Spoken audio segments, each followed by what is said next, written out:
All right. Hi, guys. So happy week before the exam. Switching gears to farm now. You guys should definitely be doing farm, a week out.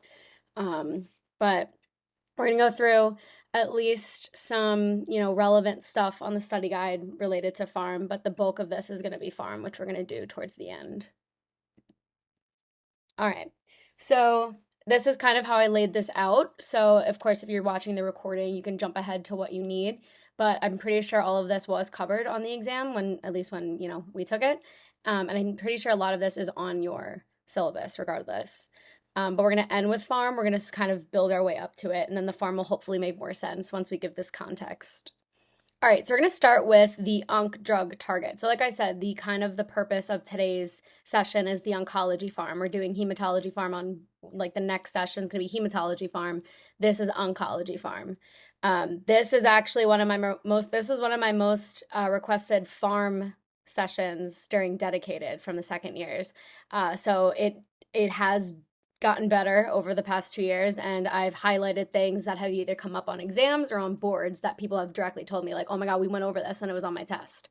So I highlighted that in that context. But first, what we're going to do is we're going to go into onc drug targets. So we're going into the concept of oncogenes and tumor suppressors. And basically, these are what these drugs are targeting or the regulation of them. So these are both types of regulatory genes. They come from oncogenes actually come from proto-oncogenes. Proto-oncogenes, I mentioned this in a previous session, I forget which one, but these are normal. We have proto-oncogenes, they're normal. They stimulate growth, right? Like the what am I trying to say? The root oncogene, like it sounds like, oh, it's cancer, but cancer is like kind of got its name because it's growing. There's growth. So proto-oncogenes, these are normal genes, so they function normally in the body to promote growth. What happens and how these become cancerous is they get a gain of function mutation. And whenever you see this term, gain of function, sometimes it's abbreviated GOF. Whenever you see this term, this means that the proto-oncogene gains a mutation that gave it an additional function. So for example, now it gained the ability to never stop replicating. It is like unregulated something. It's a gain of function mutation. Once it gets that gain of function, it's no longer a proto-oncogene. Now it's considered an oncogene. Now it's cancerous because now that gene is going to trigger unregulated cell growth. Because, like I said, all these proto-oncogenes are involved with growth. So now we have unregulated cell growth, and that's how you get tumors, and that's how cancer eventually develops. On the other side, we have tumor suppressors. Tumor suppressors are things within the cell. Usually, they're in the cell cycle, and they apply the brakes. So they kind of like balance out the proto-oncogenes. So it's kind of like when the proto-oncogenes are turned on, and we want them to stop, the tumor suppressors will turn on, and be like, okay, we're done. Like I'm done with we don't need growth anymore. Let's apply the brakes to cell proliferation.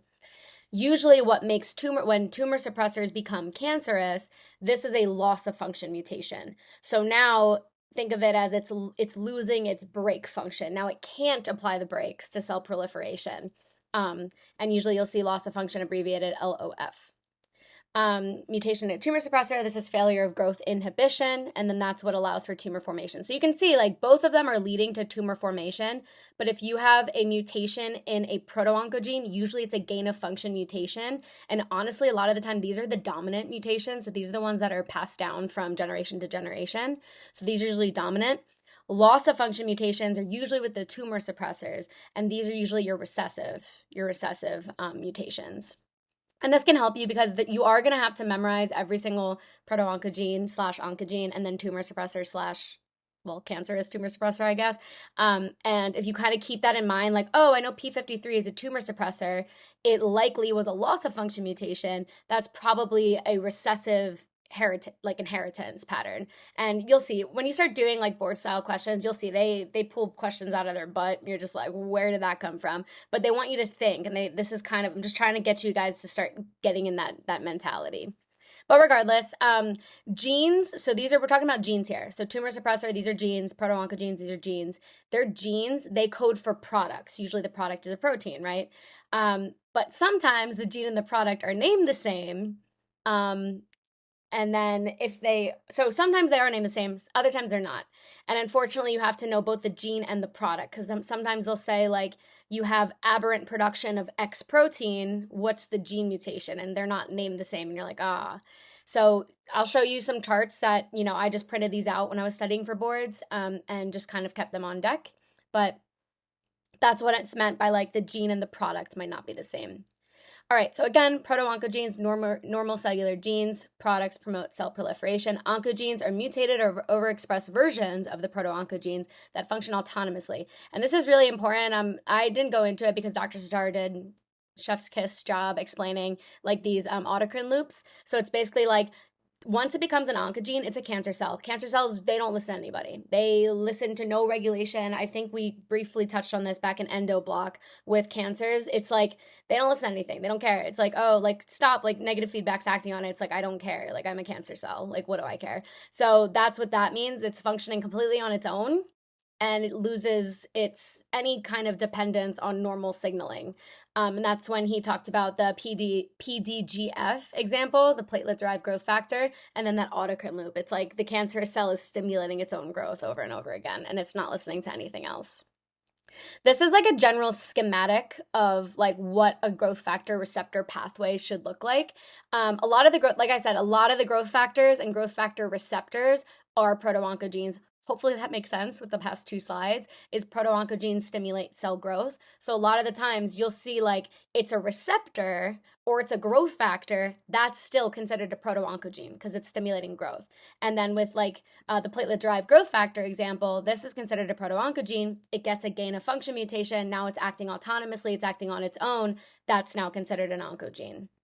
All right, so it's kind of the same idea. It's this general pathway, but basically, and I don't think you need to know this for your exam. I mean, I don't know. I really don't know in terms of like the molecular, how in depth they're going with the molecular biology. This is like some PhD level stuff. This is like what I had to know for my exams, for the PhD exams. But it's basically just showing that, there's some G protein activation. You're getting various transcription factors activated and like cell cycle regulators activated. But a lot of the times at the end of the day, we're getting activation of more proto-oncogenes. So MYC and D-cyclins are both considered proto-oncogenes.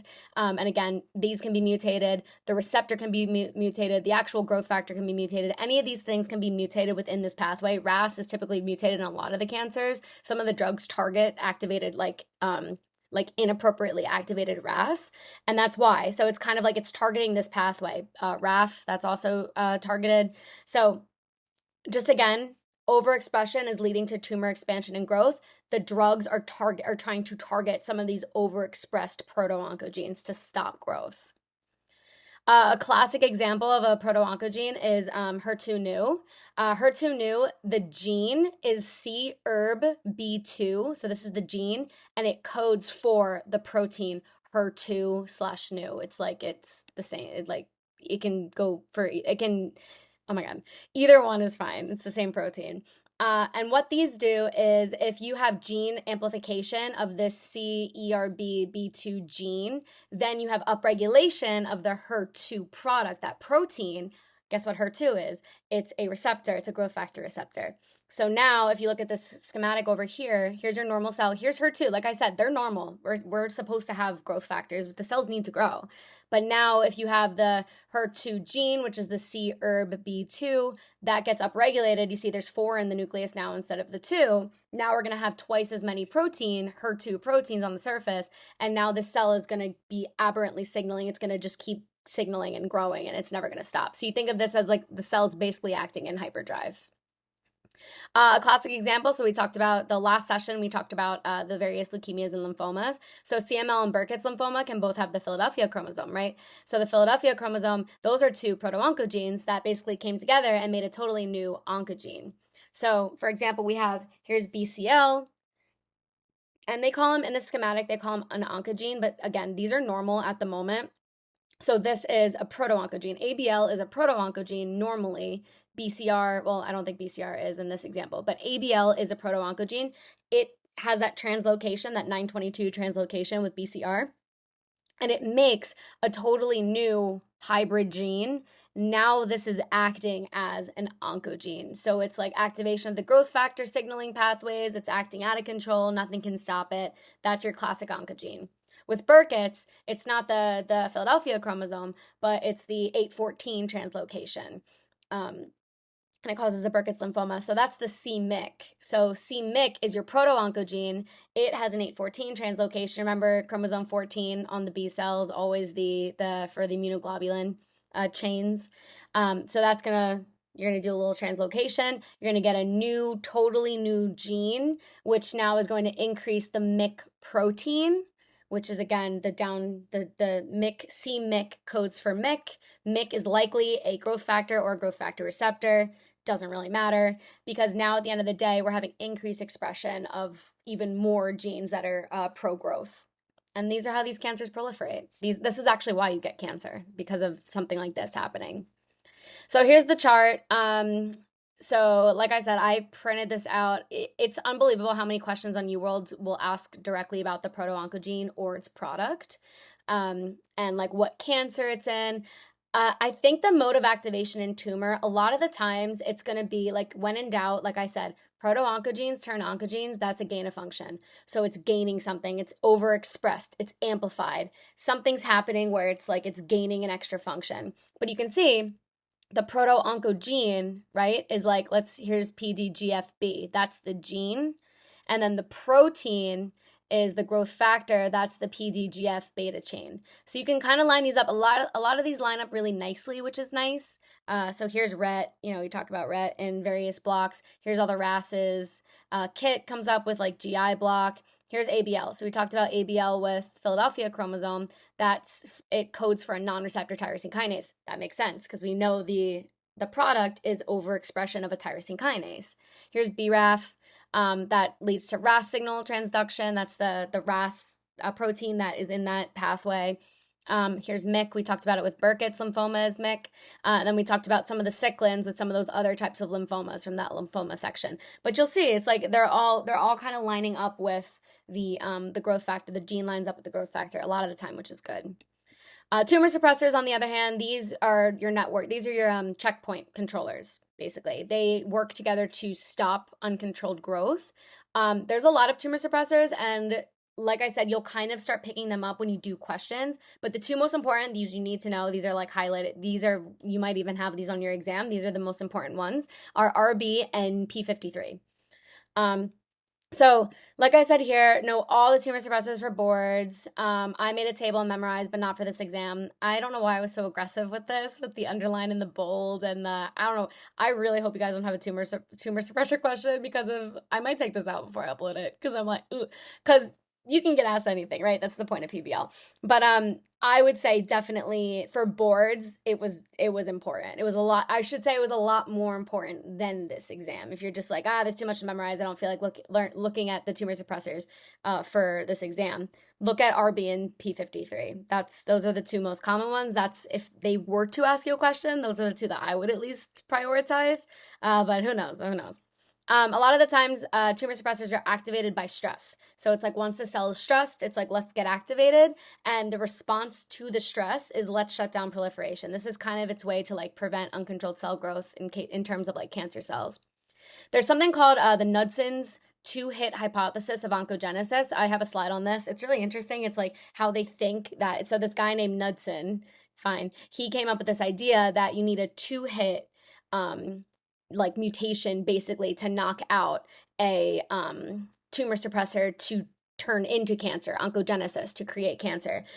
This is basically, I think it's so funny because Knudson's two-hit hypothesis is basically saying like, oh, so it's a recessive trait. You need two copies of the same gene in order to pass that down. So he came up with it before recessive was even a term, but I will show you the picture. It's in that pathology book. That's really in the Robbins pathology book. That's like really important for second year.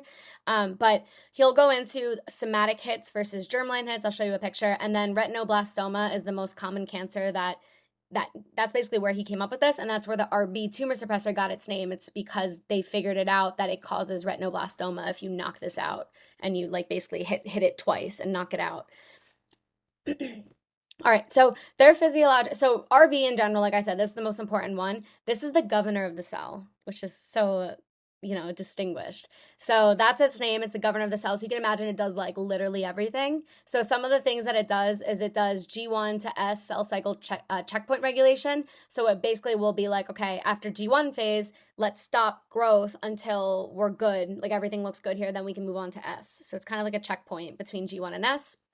The most confusing thing, and this might, I feel like this might come up. I don't know why I highlighted it. It might come up on your exam. I feel like I remember studying this. I remember it on Anki because it's kind of like counterintuitive. So whatever you need to do to remember this. But if you have hypophosphorylated RB, so I want you to look at the picture here when I'm chatting about it. So here's RB. RB is this like line. So I'll briefly highlight it, then delete it. So this is RB. Okay, and RB sits on top of a transcription factor called E2F, all right? So that's RB, it's that line, and it sits on E2F. In this state, E2F is not active, and you need E2F to stimulate transcription and you need transcription for there to be translation and for there to be cell growth.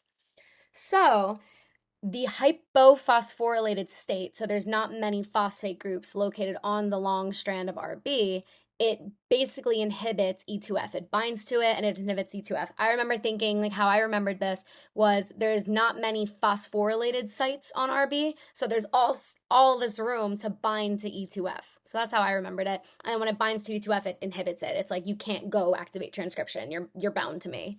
Okay? Hyperphosphorylated RB, so hyperphosphorylated, now it has tons of phosphate groups on it. Now there's no room for it to bind to E2F. So E2F gets released, so E2F's allowed to leave, and now E2F can actually go to the nucleus and activate transcription. So hypo-RB is the active form, and it inhibits E2F. Hyperphosphorylated RB is the inactive form, and now it releases E2F and it can go activate transcription. If you have a mutation in RB where it basically is never allowed to be active, that is classically what causes retinoblastoma, and that's where it actually got its name. So how about TP53? So TP53 or P53, same thing. One's the gene, one's the protein. So it's not the guardian of the gene, or it is the guardian of the genome. What's this one? Oh, RB's the governor of the cell. This is the guardian of the genome. Cooler name. P53, I think, does a lot more. Actually, I think there's a study that like P53 is like in every single cancer that exists. You have a mutation of P53. So this is the guy. P53 is the guy. But what this guy does is he also does cell cycle progression. So he is like a checkpoint inhibitor of the cell cycle. But he also has roles with DNA repair. So we talked about checkpoint repair with like the BRCA. Remember we talked about mismatch repair with BRCA. It also regulates apoptosis. Remember that normal cells need to die, but if they can escape apoptosis, they can kind of live forever, and that's another sign of cancer. So P53 does all of this. So, oh, here it is. Yeah, so loss of function of P53 is virtually in every single cancer. So every single cancer in some way, shape, or form seems to have a loss of P53, which I think is insane. And I think that we just need to figure out how to get P53 normal so we can cure all the cancers. But something that they'll ask you if they were to ask about it. So like I said, virtually every cancer. But there's one cancer that is, it's not really a cancer, it's a syndrome. It's called Li-Fraumeni syndrome or SBLA syndrome.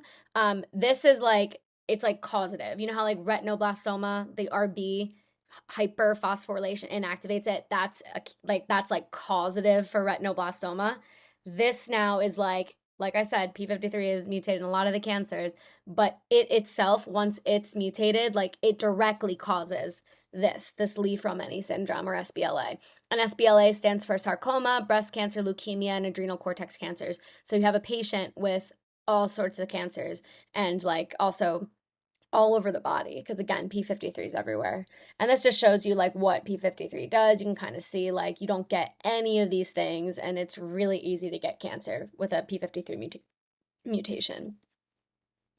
So here's your tumor suppressors. So like I said, the tumor suppressors have loss of function mutations. Usually they're recessive. You need 2 hits of it, which I'll show you on the next slide. But here it goes the opposite in this list. So here now are your tumor suppressors. So APC is a tumor suppressor. You might have covered that last year in GI. You'll definitely cover it this year. It's talked about. Satar talks about it. Actually, you'll probably talk about almost all of these this year. Satar will talk about all of them in the respective blocks. But APC is basically, if you lose APC, it leads to, so it stands oh my God, adenomatous polyposis coli. That's what APC stands for. That's the type of colon cancer. Here's RB. VHL you'll come up with, and it'll come up in whatchamacallit, in renal block, that'll come up. And then here's 53, everything. Here's BRCA. So BRCA is your breast cancer, so that'll come up in repro block, and then the MEN1s. So the MEN1s, which causes the, your men syndromes, which you probably covered first year in endo, but definitely we're going to cover again this year. MEN1 is a tumor suppressor. So you lose that, and then you get all those P cancers, pituitary, parathyroid, pancreatic, blah, blah, blah. So these are your tumor suppressors, the proteins that it signals for. And to be honest, it's really just understanding what is the cancer that's associated with it. All the time, it's going to be a loss of function mutation, and then some sort of, pathway is going to be activated that shouldn't, or you're going to get inhibition of an important pathway that stops processes. Now it's just not going to function, and you get it that way. All right, so here's the two-hit hypothesis. So Knudsen, again, like I said, he's basically this is his idea of why tumor suppressor. So why with proto-oncogenes, you need one mutation. So you need one mutation, and now it's an oncogene. That's because it's a gain-of-function mutation. A lot of the gain-of-function mutations are just by definition dominant mutations. So it only takes one copy of the gene in order to pass on that trait for it to become an oncogene. Tumor suppressors are recessive, so you need to knock out two copies of the same gene in the same cell, which, if you think about it, that's really hard to do sporadically. Like if you're just out and about in normal day-to-day life, it's really hard to knock out the second allele of the same gene, essentially, to knock out and get that recessive mutation. But so he described, so you need two hits. So he described you can either get it somatically or in an inherited way. So if you kind of go through this, all right, this is, mitosis, meiosis, whatever. Down here, again, this is somatic. So there's no genetic predisposition to this. Something happened, here's your first hit. There's some sort of mutation, UV light, a carcinogen of some sort. There's something that happened that now it knocked it out. So it knocked it out. Not to worry, there's a second allele of this gene, not a big deal. But then later in the day, you get a second hit on the same gene, in the same cell. Super rare. This is so rare. And that's why if you look at cases of sporadic retinoblastoma, it's like nothing, because this is extremely hard to happen. What isn't hard though is the inherited form. So they call that the familial form. It's the child already has a mutant gene, so they already basically have one knocked out. Now they only need one additional hit to knock out and get that 2-hit overall. Does that make sense? So this is the second mutation. The second hit is technically a somatic hit. It's like UV light, carcinogen, whatever. But it only needed one because it already had a bad one. And the other kicker is every single cell is going to contain one of those bad copies. So it's a lot easier to mutate any cell. Any cell in the body just needs, because every single one already has a bad copy. Versus the sporadic form, only one cell has a bad copy, and then you have to hit it again in the same cell. It's kind of insane. It's very, very hard to happen. That's why it's a lot more common to have this inherited form of retinoblastoma. And even though it's not a dominant mutation, that's why if your dad had retinoblastoma or your mom had retinoblastoma, you're at a higher increase to have it. Again, not because it's dominant, but because you might be a carrier for the gene, and then you can get that second hit out and about, just being, yeah. Make sense? Okay. All right. So that was the intro. This is what a lot of the drugs are targeting. They're trying to target growth, or they're trying to stop growth, or they're trying to, stop what's causing the inhibition of your tumor suppressors, what have you. Another thing that I do want to talk about before I throw it in here, the purine pyrimidine cycle. It's going to be thrown in here with the relevant form. Cool. So this is from first aid. So here are going to be the oncology form we're talking about today. So one thing that you'll see right off the bat is this is the cell cycle. So it made a comeback. The cell cycle is here, and it's here to stay. And you'll notice some of these drugs are clearly cell cycle specific. what I mean by that is here's the S phase. Here are all the drugs that target the S phase of the cell cycle. Here are other drugs that target the S phase of the cell cycle. So here's S. Some of them also do S and G2. Some only do G2. Some do mitosis. Some just block and stop mitosis. And then you'll see there's some that we're going to be talking about that are cell cycle independent, or they're not specific to the cell cycle. They do other stuff, which we'll talk about. All right, but I tried to put this on every slide. Definitely know these cells and what stage of the cell cycle that they are targeting, because it'll ask you, is this drug cell cycle specific? And if so, what is the stage of the cell cycle that it targets? Sometimes they'll even show you. You guys are gonna love, but also hate my questions at the end, because they'll show you a cell cycle and then be like, it'll describe the side effects of a drug, and then it'll be like, so you have to figure out what drug they're talking about, and then you have to point to what part of the cell cycle it's targeting. You're like, excellent, nice, love this. But yeah, all right.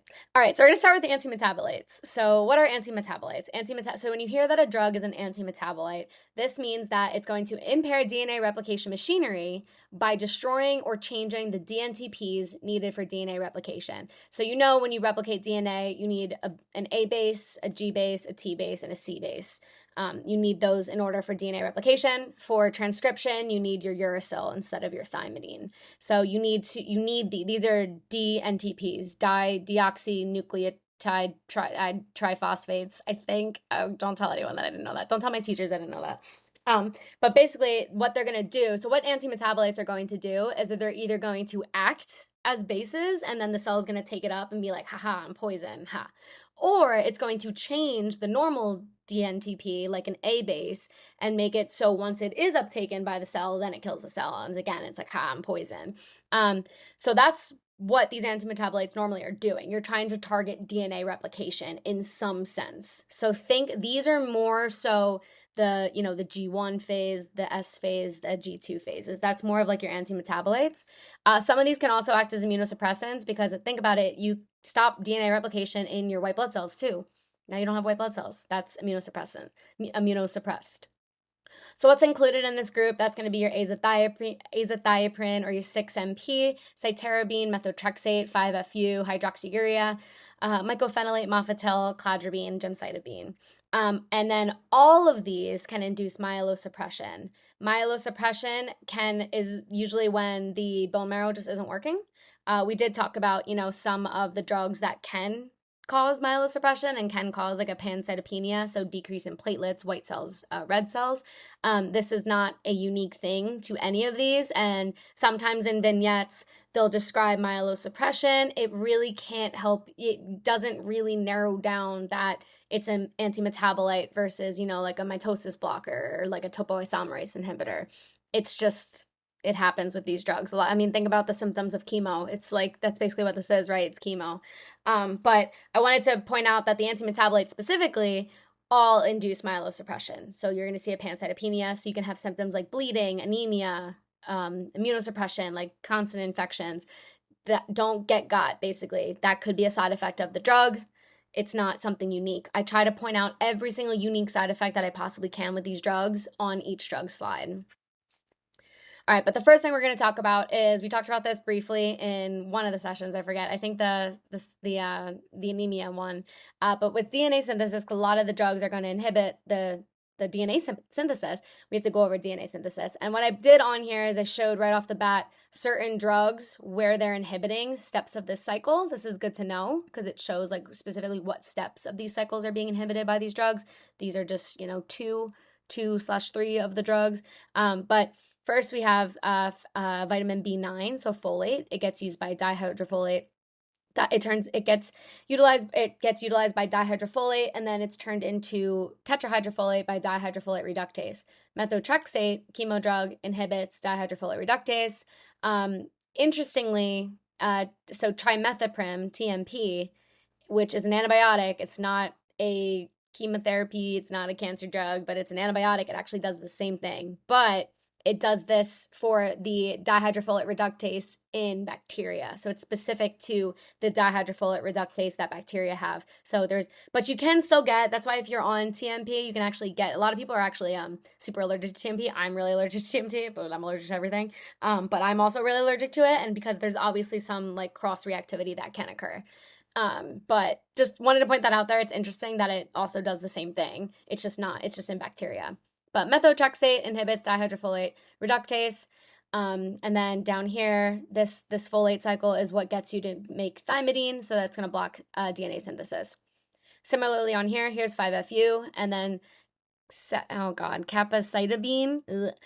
These guys block thymidylate synthase. So you're not going to be able to convert deoxy-UMP into thymidine. And so because it blocks this enzyme, methotrexate blocks this enzyme. Cool. And then I don't think any other drug blocks anything on this cycle, but you can see B12 is also required here. If you don't have B12, you don't have B9. That's why we have an increase in homocysteine, because it backs up, because these enzymes won't work. Cool. Great. All right. So here's the rest of the drugs. So this is basically the pyrimidine pathway in purple.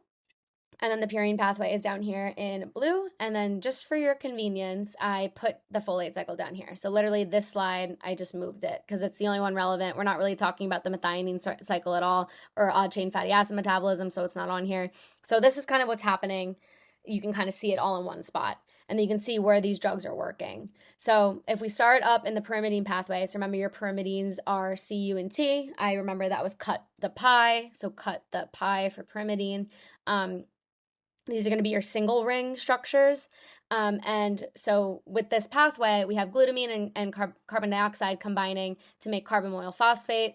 And it does this with carbamoyl phosphate synthase 2, CPS2. Then go through a series of steps that aren't really relevant. And then you make orotic acid. So here's orotic acid, and orotic acid can get converted to UMP, but we need this product called PRPP in order to convert orotic acid to turn into UMP. And where does PRPP come from? It comes from ribose 5-phosphate. So now we're in the purine pathway. Remember, purines are your 2-member rings. That's A and G, pure as gold, is how, I remember that, pure as gold. Great. And then from here, so PRPP is going to help both convert orotic acid into UMP, but another thing that PRPP can do is make IMP, which is basically the intermediate form of adenosine and guanine. That's basically what it is. It's the intermediate monophosphate form of adenosine monophosphate and then guanosine monophosphate, or guanine monophosphate. I never know what the endings. So that's good too. So that makes your bases. You need IMP to make the bases ATP eventually, to make, not ATP, I'm sorry, to make your bases adenosine and guanine. And then from here, IMP can also participate in the purine salvage pathway, which I think I have on the next slide. We'll go through that. That's a really cool pathway. Well, cool. It's interesting. All right. Anyway, so now we have UMP. So here's one base, right? So we have UMP.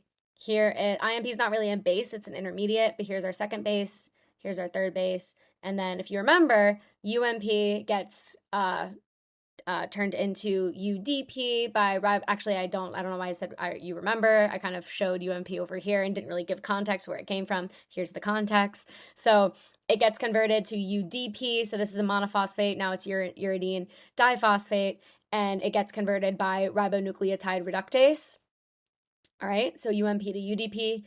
Then you get down here, here's the DUMP. That's on the last slide. So then from here, we get the deoxy UDP. Now we get deoxy UMP. Here's your last base, essentially. Or no, I'm sorry, it's not your last base. Now we need to make thymine from it, or thymidine from it, and there you go. So everything I boxed, those are your bases. So again, these are the bases that we need to make DNA. So from here, the drugs are going to target various steps of this pathway, okay?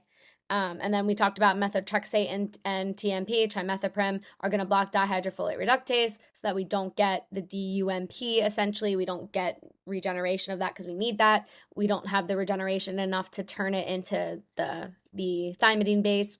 Up here, we have hydroxyurea, which is going to block ribonucleotide reductase. Don't forget, hydroxyurea also increases hemoglobin F. So it can also be given for so hemoglobin F. So it can also be given as like a sickle cell treatment or a beta thalassemia treatment, something like that. They don't know why it increases hemoglobin F, but it does. So they're like, great. But what it's supposed to do is it's supposed to block ribonucleotide reductase. So technically it's an antimetabolite. Over here, we have 6-MP and AZA. AZA is the prodrug version of 6-MP, so they're kind of like the same drug. And then same thing down here with 5-FU and capecitabine. I don't think that's how you pronounce it, but whatever. But these guys are going to block the formation of IMP. So we're blocking the intermediate, which is, this is really huge because now you're blocking both AMP and GMP. So you're knocking out two bases with 6-MP and AZA. And then finally then we have mycophenolate. So mycophenolate mofetil is going to block the formation of IMP to GMP specifically.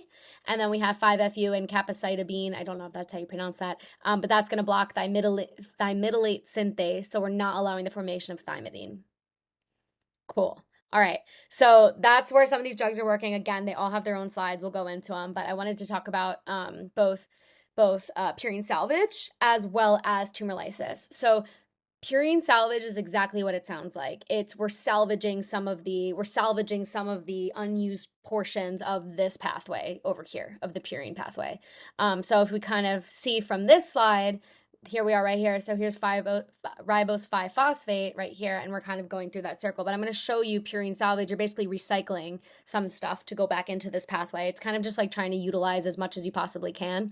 So up here's your de novo synthesis. So de novo synthesis means like that was created from ribose 5-phosphate to PRPP to IMP, and then IMP made AMP and GMP.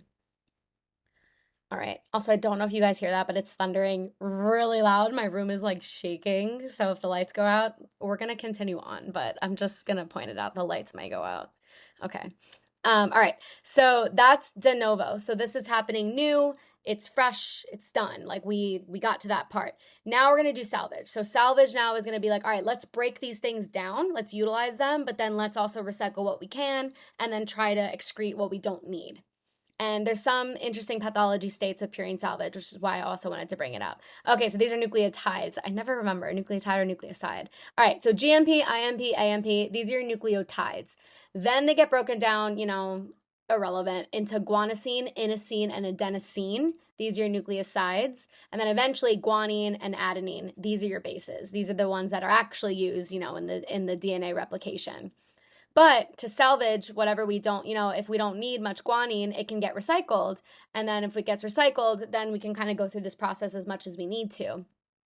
If you have, and the enzyme that does this in yellow is called HGPRT. I'm sure I used to know the name of this. It might be in the notes. I don't remember.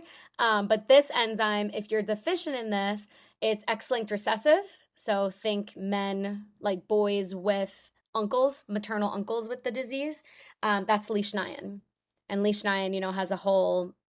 Leishmanian's a crazy one. It's like people are in so much pain, they start biting themselves. It's doesn't sound great, but usually it's children, of course, and it's males, and it runs in the family.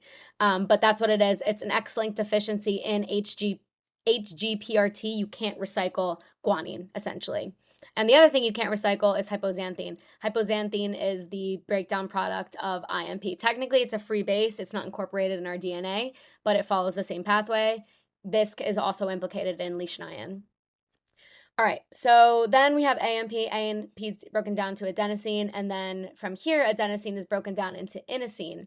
This is from the enzyme adenosine deaminase, and we talked about that in immuno, so TBC to immuno. And remember, I was like, for SCID, there's many different causes. The autosomal recessive form is an adenosine deaminase mutation, ADA, and here you go. So if you don't have adenosine deaminase, then you're not allowing adenosine to turn into inosine, and you can't make some of these bases, and it presents as SCID. It presents as your white blood cells not being able to form properly, to grow. All right, and then we also have adenine, our free base. There's another, so we have HGPRT over here, we have APRT over here. You can recycle in that, you can recycle there, which is great. And then from here, now we have hypoxanthine. This was a breakdown product of IMP and then eventually inosine. So hypoxanthine should sound familiar from like gout stuff, but it gets broken down by xanthine oxidase, and then it further gets broken down into xanthine. And then xanthine oxidase breaks xanthine down into uric acid. So now we're in the excretion phase. So from here, xanthine oxidase breaks both of these down, and now we're going to have uric acid. And then there's urate oxidase, which breaks it down into allantoin or allantoin, no idea. And then that can get excreted within the urine. I put this on here. These aren't really, again, these aren't chemo drugs. These are just, they come up I think in renal block, you'll cover these. But rasburicase and pegloticase, these guys are basically act as enhancers of urate oxidase. So you can give these for patients with gout, which is too much uric acid, and then it'll basically help excrete, because you're basically making this enzyme work more, put more of this enzyme. I don't know exactly. I think it increases how quickly this enzyme's working, its turnover. So you're able to convert more of the uric acid to this allantoin byproduct, which can get excreted out, because remember, gout is when uric acid deposits places. So if we convert that to something else, it'll hopefully alleviate some of the symptoms of gout. And then additionally, there's also allopurinol and febuxostat. These also not chemos, but what they do is they basically block xanthine oxidase. And if you're blocking xanthine oxidase, you're not allowing hypoxanthine and xanthine to get converted to uric acid, hence no gout. So these are blocking the xanthine oxidase. Rasburicase, pegloticase are enhancing urate oxidase. And again, trying to help for gout. These are gout stuff. But this pathway, what's implicated with this pathway is tumor lysis syndrome. So tumor lysis syndrome, this might come up on your exam. This usually comes up every year because it's like never mentioned anywhere. So this is when rapid lysing open of your tumor cells is going to lead to the release of DNA. So think about it. If you're giving chemo, you're lysing open these tumor cells. There's all these free bases everywhere. There's all this AMP, IMP, whatever. It gets broken down, and then it goes through purine salvage. So at least A and G will go through purine salvage and IMP. If the end of purine salvage is uric acid, usually, without the medications obviously in here, usually you get tons of, that's how these bases get excreted, is through uric acid. So if we're popping open all these cells and all these bases are getting released, well, these nucleotides are getting released, you're getting tons of turnover, tons of uric acid being formed. And that's what basically tumor lysis syndrome is. It's this life-threatening hyperuricemia. So the hyperuricemia, it's basically gout, but it's happened so suddenly that it can deposit in the kidneys, and then it causes kidney failure. And then some of the other stuff that you can see is phosphate will get elevated. So phosphate will become elevated. It's just phosphates in cells. You burst open a cell. Now it's outside of the cell. So now there's elevated phosphate, which is going to decrease calcium. So phosphate likes to bind up calcium. And then this decrease in calcium is secondary to the elevated phosphate, of course. And then that can also lead to renal failure and hypocalcemia. And then finally, you can release intracellular potassium, because again, potassium is intracellular. We burst open a cell, now it's out. So the release of that intracellular potassium out into the blood can lead to cardiac arrhythmias. So for tumor lysis syndrome, look for, this will only ever be, and that's why I gave the little buzzword B here, look for patients that just started or just finished chemotherapy. So they're either just starting or they're just finishing, but they've had chemotherapy before. Now they're having hyperuricemia, having hyperkalemia, hyperphosphatemia, hypocalcemia, and kidney failure. Okay, so it's usually it's like a chemo, and now they're having these symptoms, is like a dead giveaway for tumor lysis syndrome, and that's what's happening. It's quickly going through purine salvage way too fast, and you're getting too much uric acid production. All right, so now each drug, like I said, gets its own slide. Some drugs that are more important get two, but here is pretty much your need to knows for these drugs. You can use these for boards too, but these are the takeaways. So methotrexate, right off the bat, you notice my little teratogen tarantula. So here's my teratogen tarantula. So methotrexate is a pyrimidine analog. So this is the class. Yes, these are all antimetabolites, but the specific type of like class that methotrexate at least is it's a pure pyrimidine analog. And remember, a lot of these antimetabolites, like I said, they can act as your bases. They can act as the deoxynucleotide phosphates, triphosphates. They can act as them. And methotrexate is doing that. It's acting as a pyrimidine. So it's a pyrimidine analog. So what it's going to do is it's going to irreversibly and competitively bind to dihydrofolate reductase. So you prevent the production of tetrahydrofolate. So you get no production of thymidine at the end of the day.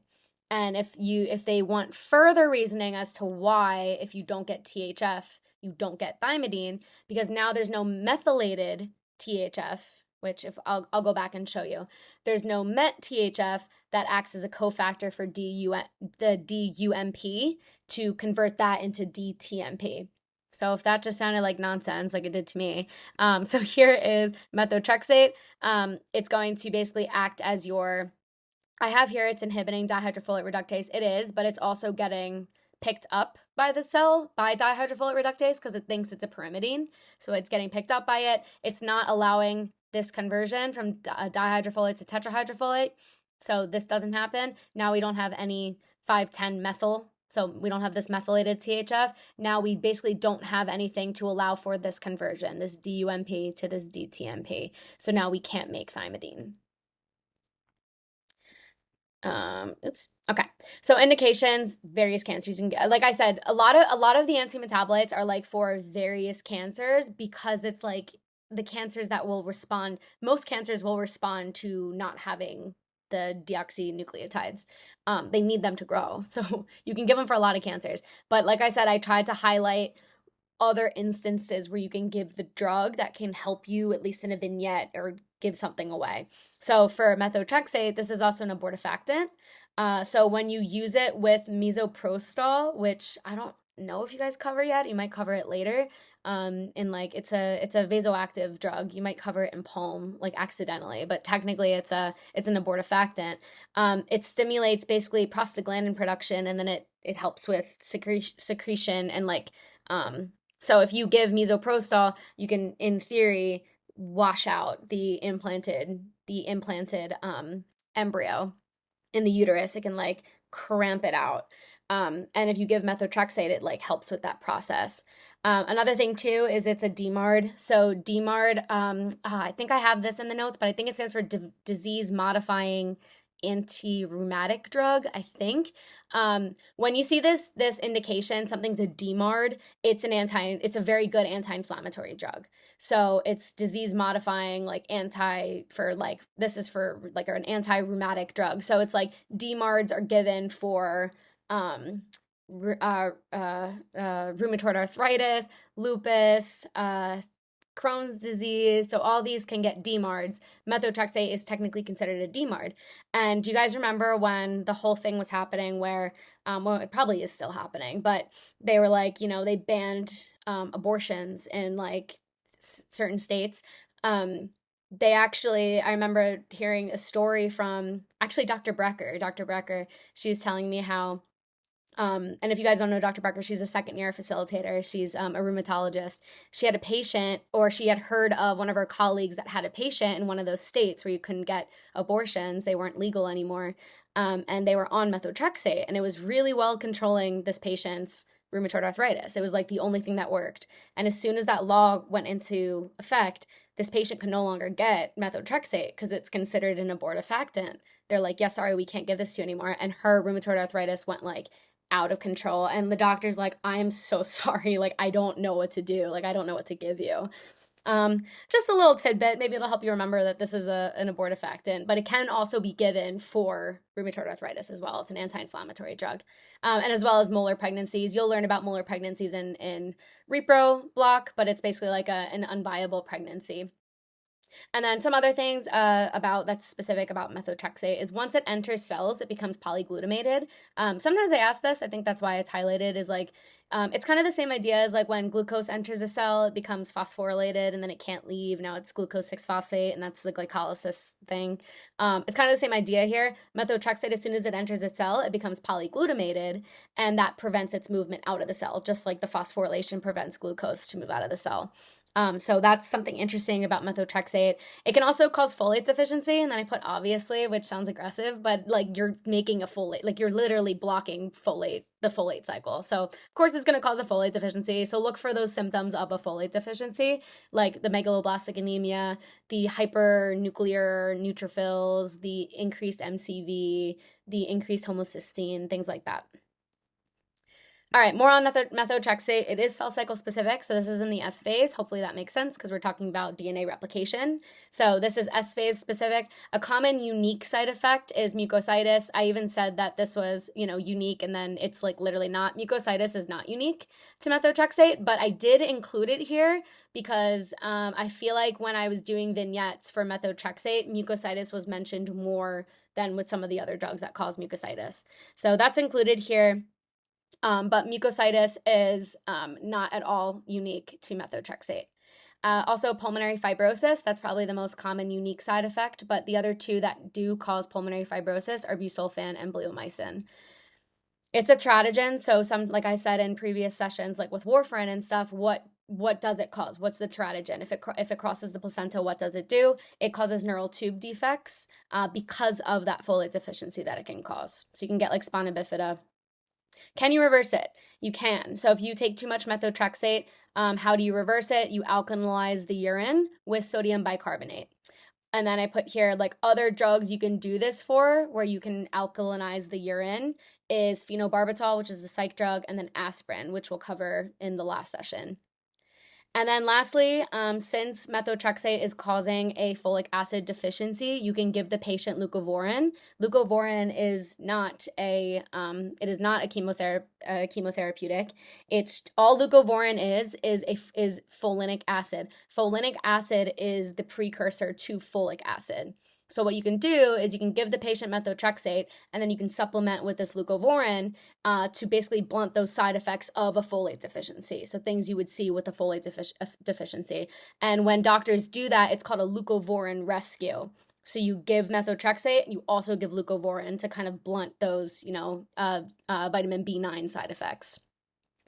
It'll reduce those toxic side effects, and then it does. So what makes folinic acid different from folic acid, and why you can give this and still allow this folate deficiency, is folinic acid does not need dihydrofolate reductase to replenish the folate stores, which is really nice because if we go back, methotrexate basically stops dihydrofolate reductase from working, and that's why you get a folate deficiency. So now folinic acid can be given, and you can basically it can basically act as folate, but it doesn't need the folate cycle, which is cool. So that was a cool kind of like discovery. But additionally, we're going to talk about folinic acid a little bit later. It actually supplements one of the drugs. It makes one of the other chemo drugs worse. So it's just something to look out for in vignettes.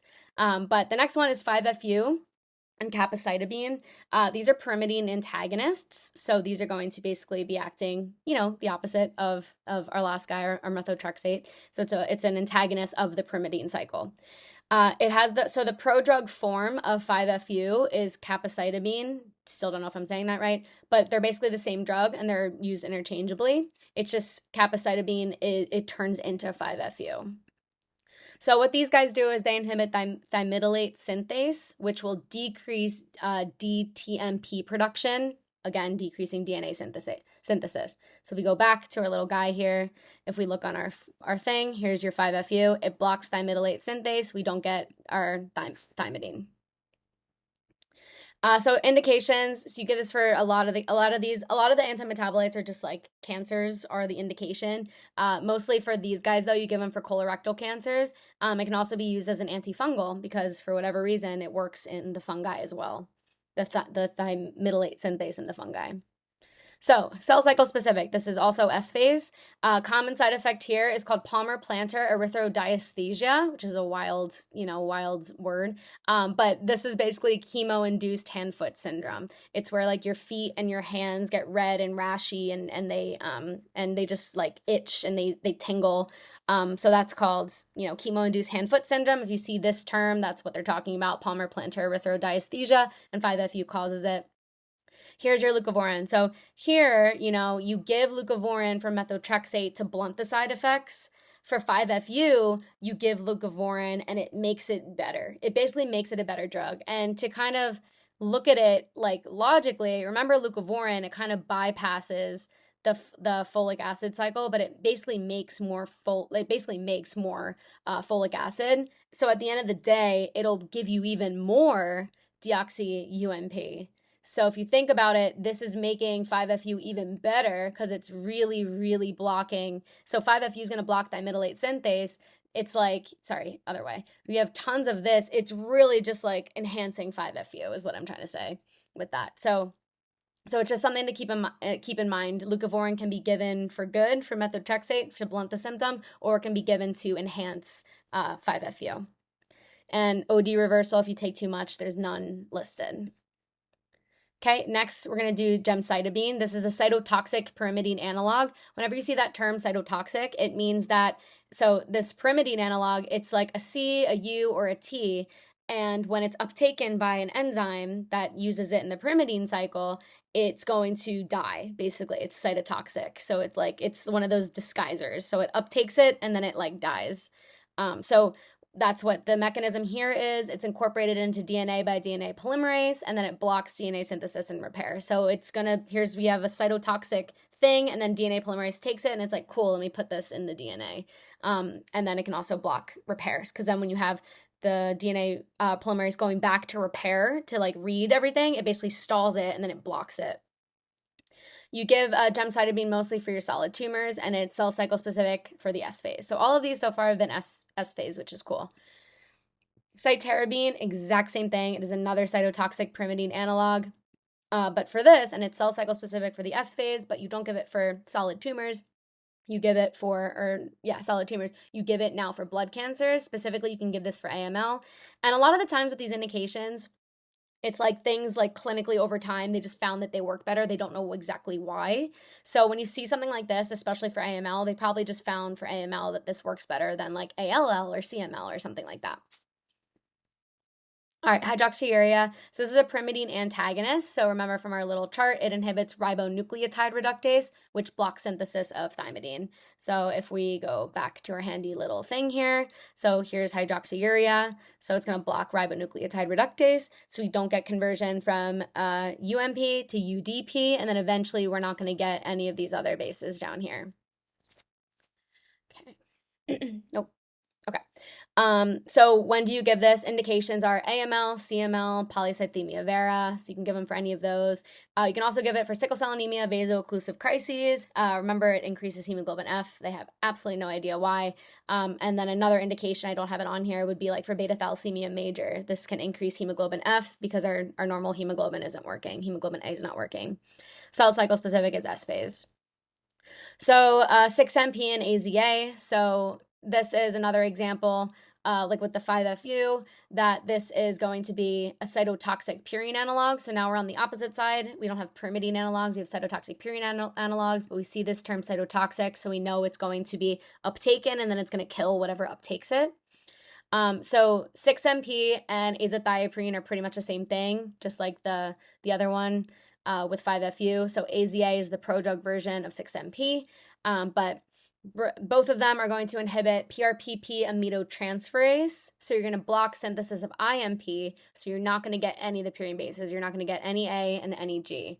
So if we look back here, here is 6-MP and AZA. It's going to block PRPP aminotransferase, which I don't have it listed here, but it's that enzyme that eventually converts PRPP down to IMP. And then IMP is going to make your AMP and GMP, which are your actual bases eventually. So these two will basically block essentially all of your purine base production. So indication for this would be hematologic malignancies. They probably just found that it's really good for the hematologic ones. So ALL, it's immunosuppressive therapy. So like you can give it for lupus, autoimmune hemolytic anemia, graft rejection, IBD. Reasoning is because it just it kills all your white blood cells. Apparently it just like, if your white blood cells don't have A and G, they don't work. So here we go.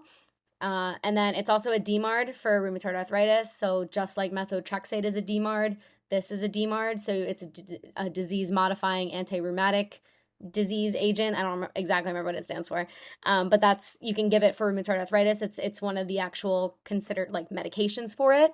And then you can also give it for corticosteroid weaning or resistance. Basically it's like, if you take it, actually, I don't know if you guys know this yet, because that's not covered this block, but with steroids, anytime you're on a steroid, you have to taper your dose. So if you're ever on a steroid, it's like, you take 200 milligrams for a week, then 150, then 100. You have to taper, or your kidneys could go into your adrenal glands could go into adrenal crisis. So what this is basically saying is when you're doing that weaning process, you still want the immune system to be suppressed. You can give 6-MP or AZA in the meantime while you're weaning off a corticosteroid. So this is cell cycle specific, specifically the S phase. So all of these are S phase, which is great. There is drug-drug toxicity, so you can't give this with allopurinol and febuxostat. And I'll go back and show you the purine salvage pathway. But remember, allopurinol and febuxostat, these are going to block your xanthine oxidase. 6-MP is broken down by xanthine oxidase. So this is its metabolism is by xanthine oxidase. So you need to, so 6-MP needs xanthine oxidase to get broken down into like whatever, into nothing. And then it comes out in the urine. And then allopurinol and febuxostat, they block xanthine oxidase. So if they block it, we're going to have crazy toxic levels of 6-MP, crazy toxic levels. So look for that sometimes in vignettes. It's a patient that has like really bad like hyperuricemia or whatever. Crazy like myelosuppression, like crazy symptoms of 6-MP and AZA if you give it to a patient already on a xanthine oxidase inhibitor.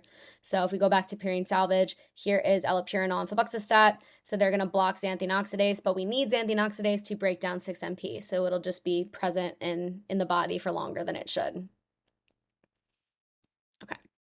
Then we have cladribine. So cladribine is a cytotoxic purine analog. So again, we see that term cytotoxic. We know it's going to be uptaken by an enzyme and then destroy it. So what cladribine does is it's going to inhibit ADA, so adenosine deaminase. Remember, adenosine deaminase converts your AMP, well, it converts adenosine to inosine. So it's going to block that process, which will increase the amount of the A base that you have. And for whatever reason, this causes toxicity specifically within your lymphocytes. And we'll go back. So let's go back to the purine salvage pathway. So here is ADA right here. It converts adenosine down to inosine. Cladribine is going to block it. And then we're going to have tons of adenosine buildup. We're going to have tons of, ATP buildup or, adenosine triphosphate buildup. And then that's going to cause toxicity directly within our lymphocytes. And then here's a little reminder, immunoplug, that ADA is missing in the autosomal recessive form of SCID. So the only time you ever give cladribine is for hairy cell leukemia. So actually, I think this was probably asked. It's like the classic drug where it's like patient has hairy cell leukemia. You're like, okay, you give cladribine to block ADA. And it's selectively toxic within lymphocytes for whatever reason. And then we have mycophenolate mofetil, the last of our antimetabolites. This is a purine antagonist, so it's going to be blocking something within the purine pathway. This is going to block IMP dehydrogenase, which is going to convert IMP into GMP. And if you convert IMP to GMP, you're going to ultimately block lymphocyte proliferation. If you don't have GMP around, you're not going to be able to have the lymphocyte can't proliferate as much. So you can give this obviously for cancers. You give this more so, though, I wouldn't say you actually give this for cancers. You more so give mycophenolate for immunosuppressive therapy. So think graft rejection, lupus, myasthenia gravis, IBD, so various types of inflammatory bowel diseases. It's a DMARD for rheumatoid arthritis, and mycophenolate mofetil is really, really, really good at blocking B and T cell proliferation. So like I said, this is usually given as like an immunosuppressive therapy versus like an actual cancer therapy. But it's involved with this pathway, and then looking back at our little handy dandy pathway here's mycophenolate. It's specifically blocking this process, which again, lymphocytes obviously need G to replicate. But it's really good at blocking it within your lymphocytes. All right, antimetabolites done. So next we're going to do DNA and cell division interferers. Okay, sorry. And then interestingly, a lot of the antimetabolites, which I guess I didn't even realize, all the antimetabolites, if they were cell cycle specific, were S phase specific. So they're really blocking that actual synthesis phase of the DNA, which makes sense because we have pyrimidine and purine analogs. A lot of the times they're cytotoxic or they're blocking steps within the actual production of your bases. They're all really S cycle specific if they are cell cycle specific. All right, but next are the DNA and cell division interferers. So still staying with the cell cycle, but probably moving out of the S phase now. Now we're going to probably move to some other phases, but maybe some S phases still. So we have alkylating agents, which are going to alkylate DNA, and alkylating DNA just really damages it. So some of the drugs we'll be talking about are cytotoxic alkylating agents, nitrosurias, and cytotoxic platinum analogs. Then we'll talk about anti-neoplastic antibiotics. Remember, the term antibiotic just means that this was, again, it's not an actual antibiotic, it's a chemo. This is chemo. But antibiotic in general just means something that a microbe produced to fight off another microbe. But us being humans, and we're nosy, we love microbes, so we just want to see what they're doing all the time. We pick them up and we're like, cool, let's give these for cancers. So that's where the term antibiotic came from. It is not an antibiotic. You do not give these for, microbe infections. You give these for cancers. But that's the term antibiotic. It comes from, that's where it comes from. Cool. So anti-neoplastic antibiotics, they're going to interfere with DNA either by inserting into DNA strands or by producing superoxides that cause breakage in the DNA strands. So the medications here are going to be bleomycin, anthracyclines, and then actinomycin D. Sometimes you'll see this not abbreviated, but also called dactinomycin, like D and then actinomycin. It's, to my knowledge, they're the same thing. I've seen them both ways. It's the same drug. So if you're like, why is it that way sometimes and that way? No idea, but they are the same drug when you see it written like either way. And then some other ones, we're going to do topoisomerase inhibitors. So those are going to block topoisomerases 1 and 2. These are the guys that basically help with DNA unwinding. They help to stabilize the DNA so it can be unwound. In antibiotic terms, if you guys are doing antibiotics, these would be like your gyrase inhibitors. But gyrase is basically the bacterial version of a topoisomerase. So if you give an antibiotic that's a gyrase inhibitor, it's basically blocking what this chemo is doing, which again, super interesting, but it's doing that in a bacteria. We're doing this in our own cells. So we're blocking topoisomerase 1 and 2, so you're not allowing DNA to unwind. And those drugs are etoposide, tenopicide, topotecan, and irinotecan. And then finally, we have our mitotic inhibitors. So that's going to be ones that block mitosis and thereby prevent cell division. Because if you're blocking mitosis, you're not allowing the cell to actually divide. And that's going to affect your rapidly growing cells the most. So you'll see with the certain cancers that you give it for, it's the cancers that are like very rapidly growing. And the ones included here are your vinca alkaloids and your taxanes. All right, so alkylating agents, these are, we're going to talk about those first. So alkylating agents, what they do biochemically, they donate alkyl groups. So if you look here, this is an example of an alkylating agent. All of these are examples of alkylating agents. And their alkyl group is basically boxed. So it's boxed. So that's your alkyl group right here. Cool.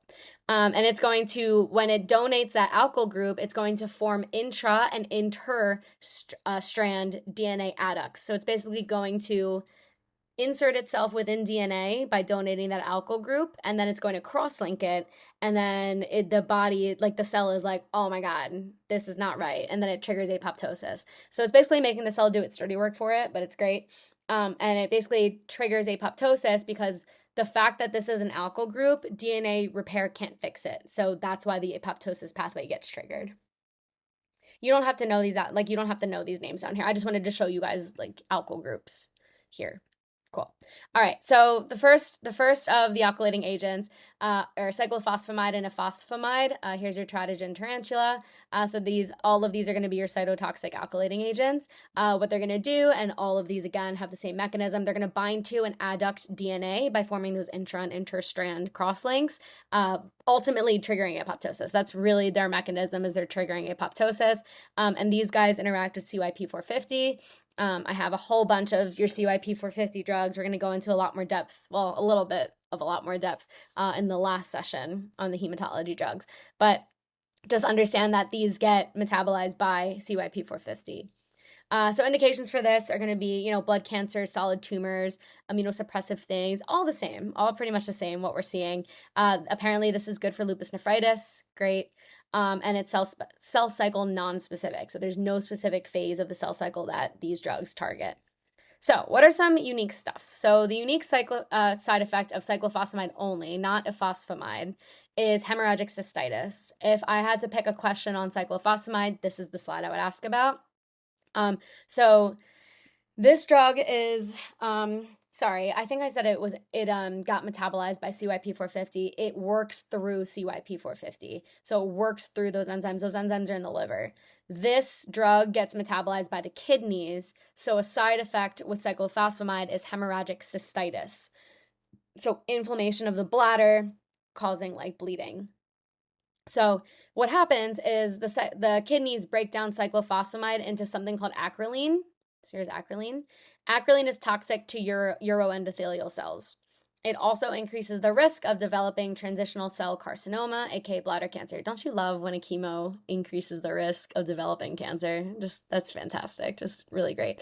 But anyway, acrolein, not cyclophosphamide, it's the acrolein. It's the byproduct that so the kidneys are going to break down cyclophosphamide into acrolein. Acrolein is doing all this stuff. It's toxic to your endothelial cells. It increases the risk of developing transitional cell carcinoma. Transitional cells are the cells lining the bladder, so that's your bladder cancer. So if you're like, all right, well, if you're telling me that there's this toxic byproduct that's formed with this drug, why would we give the drug? Because you can prevent it. You can prevent it with Mesna. So this will probably be your question if they were to ask about this drug. You need to co-administer cyclophosphamide with Mesna. Mesna, I would just know both names. I feel like they'll still say Mesna if they were to ask about this on your exam, but the full name is 2-mercaptoethanosulfonate. 2-mercaptoethanosulfonate. But it's Mesna. And Mesna, basically, when you give it, once the cyclophosphamide is broken down into the acrolein, Mesna will complex with acrolein. So it basically doesn't allow it to be toxic to the cells. Cool. So other side effects are going to be euvolemic hyponatremia. So you'll get hyponatremia without having water loss. Infertility in women and azoospermia in men. Don't know why. If phosphamide only, a unique side effect, not hemorrhagic cystitis, but for phosphamide, you can get Fanconi syndrome. And we did talk about Fanconi syndrome in, I think, the anemia, one of the sessions we talked about Fanconi syndrome. And the reason why is it causes a buildup of something called chloroacetylaldehyde, or CAA. And when that builds up, it can deposit in the kidneys, and then it can cause Fanconi syndrome. This is the Fanconi syndrome that involves the kidneys, of course. And then how do you treat this? You treat this with methylene blue. All right, so and again, this is the methylene blue is to complex with the ifosfamide if you get the buildup of the CAA. And then both cyclophosphamide and ifosfamide I have my teratogen tarantula, right? So they're both going to be teratogens. So what are the abnormalities that it causes in the developing fetus? And people remember it with congeal. So these teratogens congeal. So G stands for growth, so they're congeal abnormalities, so growth restriction, ear and facial abnormalities, absence of digits, limb hypoplasia. So this is if you give cyclophosphamide or ifosfamide to a pregnant woman, this is what will happen within the developing fetus. Next, we have busulfan. Again, it's a cytotoxic alkylating agent, so it's going to do what cytotoxic alkylating agents do. So they're going to bind to an adduct with DNA, forming those intra and interstrand crosslinks, triggering apoptosis. But with busulfan, I must have put this in because it came up on UWorld, so here it is. But busulfan is specifically going to do this this binding and crosslinking and adduction where it's going to slide in there at the N7 position of guanine, which sounds super irrelevant, but it's in here for a reason. So indications for this, you can give this as a conditioning agent prior to a bone marrow transplant. And it's basically like if you need to wipe the slate clean. So it's like I need to give this patient a bone marrow transplant. I need to take out all of their cells of the bone marrow so I can replenish with new, not cancerous bone marrow. So that's called a conditioning agent when you wipe out the bone marrow before doing a transplant. So you can give busulfan as a conditioning agent. You can also give it for patients with CML. This would lead me to believe the CML without the Pili chromosome, because once you have the Pili chromosome, you always give we'll talk about it at the end, but you always give your tyrosine kinase inhibitor, imatinib. But here, this tells me if you don't have that, or you can supplement imatinib with this maybe. Cell cycle nonspecific, unique side effects. So busulfan lung. So busulfan lung is you get this crazy toxicity. You get interstitial fibrosis, which you can actually see with the lung X-ray. It's been a while since I've looked at a lung X-ray, but interstitial fibrosis. Remember, that's going to be more of like a restrictive lung disease. So it's going to be like the lung is going to look thicker than it should, which I guess you can see on here. Don't ask me, but I guess this looks kind of wide. So maybe that has something to do with it. And then, so a lot of the times in vignettes, they'll complain of like pulmonary symptoms after taking it, like they can't take a deep breath or something like that. The other one too is your busulfan tan. So busulfan tan, this is a hyperpigmentation reaction. So you get really tan by going on this drug. So people call it a busulfan tan. Next, we're going to talk about carmustine, lomustine, streptozocin, and chlorozocin. These are nitrosoureas.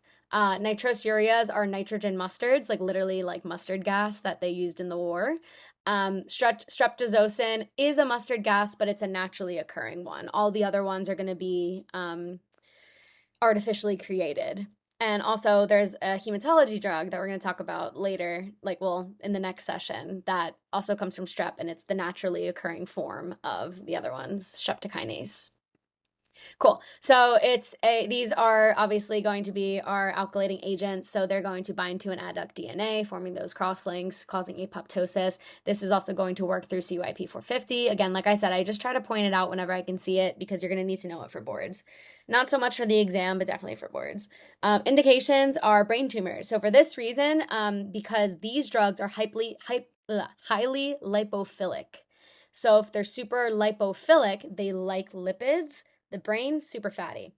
So if it's highly lipophilic, it can actually cross the blood-brain barrier. It's really hard to find drugs. It's really hard to find drugs that can cross the blood-brain barrier. So these are really good drugs. These nitrosoureas are really good to give for your brain tumors.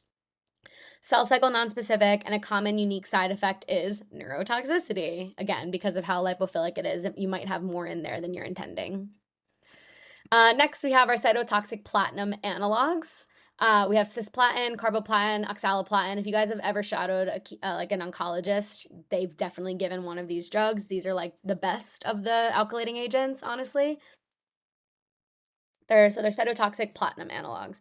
Mechanism, they do what cytotoxic alkylating agents do, triggering apoptosis. And you give this mostly for solid tumors. Sometimes you can give it for lymphomas. Usually they'll ask about the side effects. And I use this to remember the side effects. I think it's just funny, but the side effects are nope. So nope for these guys are nephrotoxicity, ototoxicity, peripheral neuropathy, and emesis. So it's usually like you start a patient on a chemo drug and then all of a sudden their ears are ringing. That's ototoxicity, ear pain, ear ringing, peripheral neuropathy. They're tingling, they're vomiting. Your classic honestly, your classic chemo symptoms. But the ototoxicity is usually very this might be one of those platinum analogs. How do you treat it if you accidentally take too much? You can give amifostine. Oh God, amifostine. I don't know. I'm so sorry I say that wrong. But what this is a ROS scavenger, so reactive oxygen species scavenger. So what these do, so when you're making all these, when you're binding to adducting DNA, making those crosslinks, triggering apoptosis, you're also producing a lot of reactive oxygen species. And essentially that's what these drugs are, is they're trying to trigger apoptosis. So they're trying to do so in a variety of ways. So you can basically give amifostine to scavenge what these guys are doing. And this is just, again, if you take too much of it, you can give this to kind of counteract some of its side effects. Specifically, you would give this for those nephrotoxic symptoms. So if the patient has particularly bad nephrotoxicity after this drug, you can give amifostine. Cool. Next are your anti-neoplastic antibiotics. So remember, that's your bleomycin, anthracycline, actinomycin D. So now they're not alkylating agents, they're not cross-linking anything. These guys are going to be doing other stuff. So bleomycin, this is an anti-neoplastic antibiotic. This is going to bind to DNA and produce free radicals. And how it does this is it's going to cause single and double strand breaks in the DNA. I think of these anti-neoplastic antibiotics as just being very reactive. So they come into contact with DNA and they just explode. And it's whoa. So it causes this release of free radicals. It causes single strand breaks, double strand breaks. The body can't keep up with it. And then eventually at the end of the day, it's going to cause death within the cell. So when do you give bleomycin? You give it for blood cancer, solid tumors, especially reproductive system tumors. And then you can also give in the setting of pleurodesis. So if a patient has pleurodesis, and what I kind of elaborated there is if the patient has lung cancer, you can actually give this to prevent recurrent pleural effusions. So for whatever reason, this drug is very good at stopping fluid buildup within the lungs. And it's also cell cycle specific, specifically at the G2 phase. Common unique side effect here is going to be pulmonary fibrosis. We also talked about busulfan, and then the one in the beginning, I already forget, but if you go back, I put it on the slide. So all of these are causing pulmonary fibrosis. It's dose limiting, so what that means is like if you just limit your dose, you go back on the dose, it'll stop the pulmonary fibrosis. So it depends on the dose in this one specifically. It can also cause alopecia. And what's interesting is for this, there's barely any risk of myelosuppression. And I feel like they try to trick you. Sometimes they'll even try to trick you with this, I feel like, by saying, like, giving you a side effect of myelosuppression for bleomycin. And you're like, no, wait, bleomycin is one of those weird ones that doesn't cause myelosuppression. It causes pulmonary fibrosis. And you can actually give it, but you can still give it for pleural stuff. And then here's your lung toxicity one. So busulfan and bleomycin block your breath. So these are the ones that cause your pulmonary fibrosis, like I mentioned earlier. Next one, we got our anthracyclines. So specifically, the anthracyclines are doxorubicin and daunorubicin. So these are anti-neoplastic antibiotics. These will bind to DNA and produce free radicals. So they're doing what these anti-neoplastic antibiotics do. Specifically, also, in addition to, exploding everywhere and causing free radicals, doxorubicin, daunorubicin are also DNA intercalators. So in that way, it's kind of acting as like an adducting agent, like the cytotoxic alkylating agent by it's making adducts. But I think that in this sense, it's just kind of like trying to just make as much noise as it can to try and trigger apoptosis within the cell. These are like your straight up like all the cells are going to uptake this, and that's why you get those really bad side effects from the chemos. But for this one, you give it for, blood cancer, solid tumors, pretty much everything, right? So you give them for a lot of the cancers we've been talking about. Unique side effects, cardiotoxicity. This will likely be asked, again, if they were to ask a question. That's why it's highlighted. But what these guys cause, so doxorubicin, daunorubicin, they like to cause dilated cardiomyopathy. So they like to cause, it's a pumping issue. What's that called? Systolic. It's like systolic heart failure. It's dilated too much, so it's not allowing proper systole to occur. So look for like a patient with cancer that started on a chemotherapy agent and now they have heart failure. Look for that. Typhlitis. Typhlitis is neutropenic encephalitis, which neutropenic, decrease in your neutrophils. Encephalitis is going to be when you're we talked about encephalitis in another PowerPoint. But basically what you want to look for is, so we have typhlitis, neutropenic encephalitis, acute transmural inflammation of the cecum. So the cecum, the large intestine, part of the large intestine, you're going to have this inflammation of it, as well as having a decrease in your neutrophil count, which is kind of weird. So we have a decrease in your neutrophil count, but we also have inflammation of the large intestine. Okay, next, actinomycin D or dactinomycin, whatever. It's going to do what they all do. It also works with doxorubicin, daunorubicin. It intercalates DNA. But primarily what it's doing, which is interesting, it's working by blocking transcription. So this one is trying to specifically block DNA to RNA. You give actinomycin D a lot of the times for pediatric cancers. So you have a patient with Wilms tumor, Ewing sarcoma, rhabdomyosarcoma. You have a patient with one of these things, you might want to start them on actinomycin D. This one also commonly causes cardiotoxicity. So just like doxorubicin, daunorubicin, it causes cardiotoxicity, but you can give something called dexrazoxane. That's not how you say that. Whatever, this other D1, lots of D things here. But how this works, this one, it's going to act as an iron chelator, which I guess that can help sequester actinomycin D to make it stop causing the cardiotoxicity that it's causing. Cool. Next are your topoisomerase inhibitors. So both topoisomerase 1 and topoisomerase 2. So the first two we're going to talk about are topotecan and irinotecan. These are topoisomerase 1, and you should definitely know this because they will try and, they're all four are going to be there, the topoisomerase 1 and 2. So know which ones are topo 1 and know which ones are topo 2. But they're all going to do pretty much the same thing. It just depends on which enzyme they're blocking. But remember, when you're blocking topoisomerase, you're not allowing DNA to unwind. So here, these guys are going to block topoisomerase 1, which decreases DNA unwinding. And then it's going to decrease DNA replication because now you don't have unwinding. So now your DNA is going to degrade because we have increased single-stranded DNA breaks. So here, it's like, okay, remember one of the things that topoisomerase 1 does to basically help with unwinding, like what it does, it basically like stabilizes the DNA for unwinding. And what it does is it induces these single strand breaks.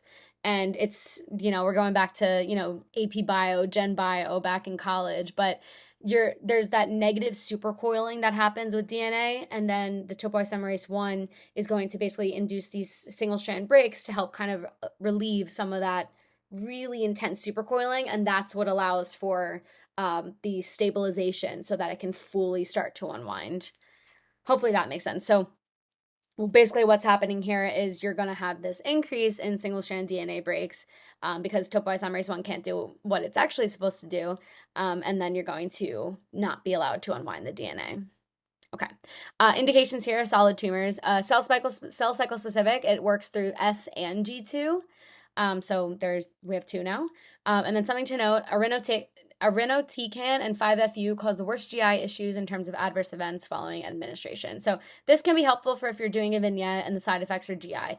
GI side effects are not really specific to medication, to chemos. I mean, think about anyone that's ever gotten chemo. They probably have GI issues because chemo targets rapidly dividing tissue, such as your GI tract, hair, skin. That's what causes the hair loss, the skin issues, the GI issues, the vomiting, everything. But if I had to pick two that, it comes up more, just like with methotrexate, mucositis comes up a lot, where it's like inflammation of your mucosa and like your mouth. I would say irinotecan and 5-FU, the worst GI symptoms when you're doing vignettes and stuff. Just something to note. All right, your topoisomerase 2 inhibitors are etoposide and tenofovir.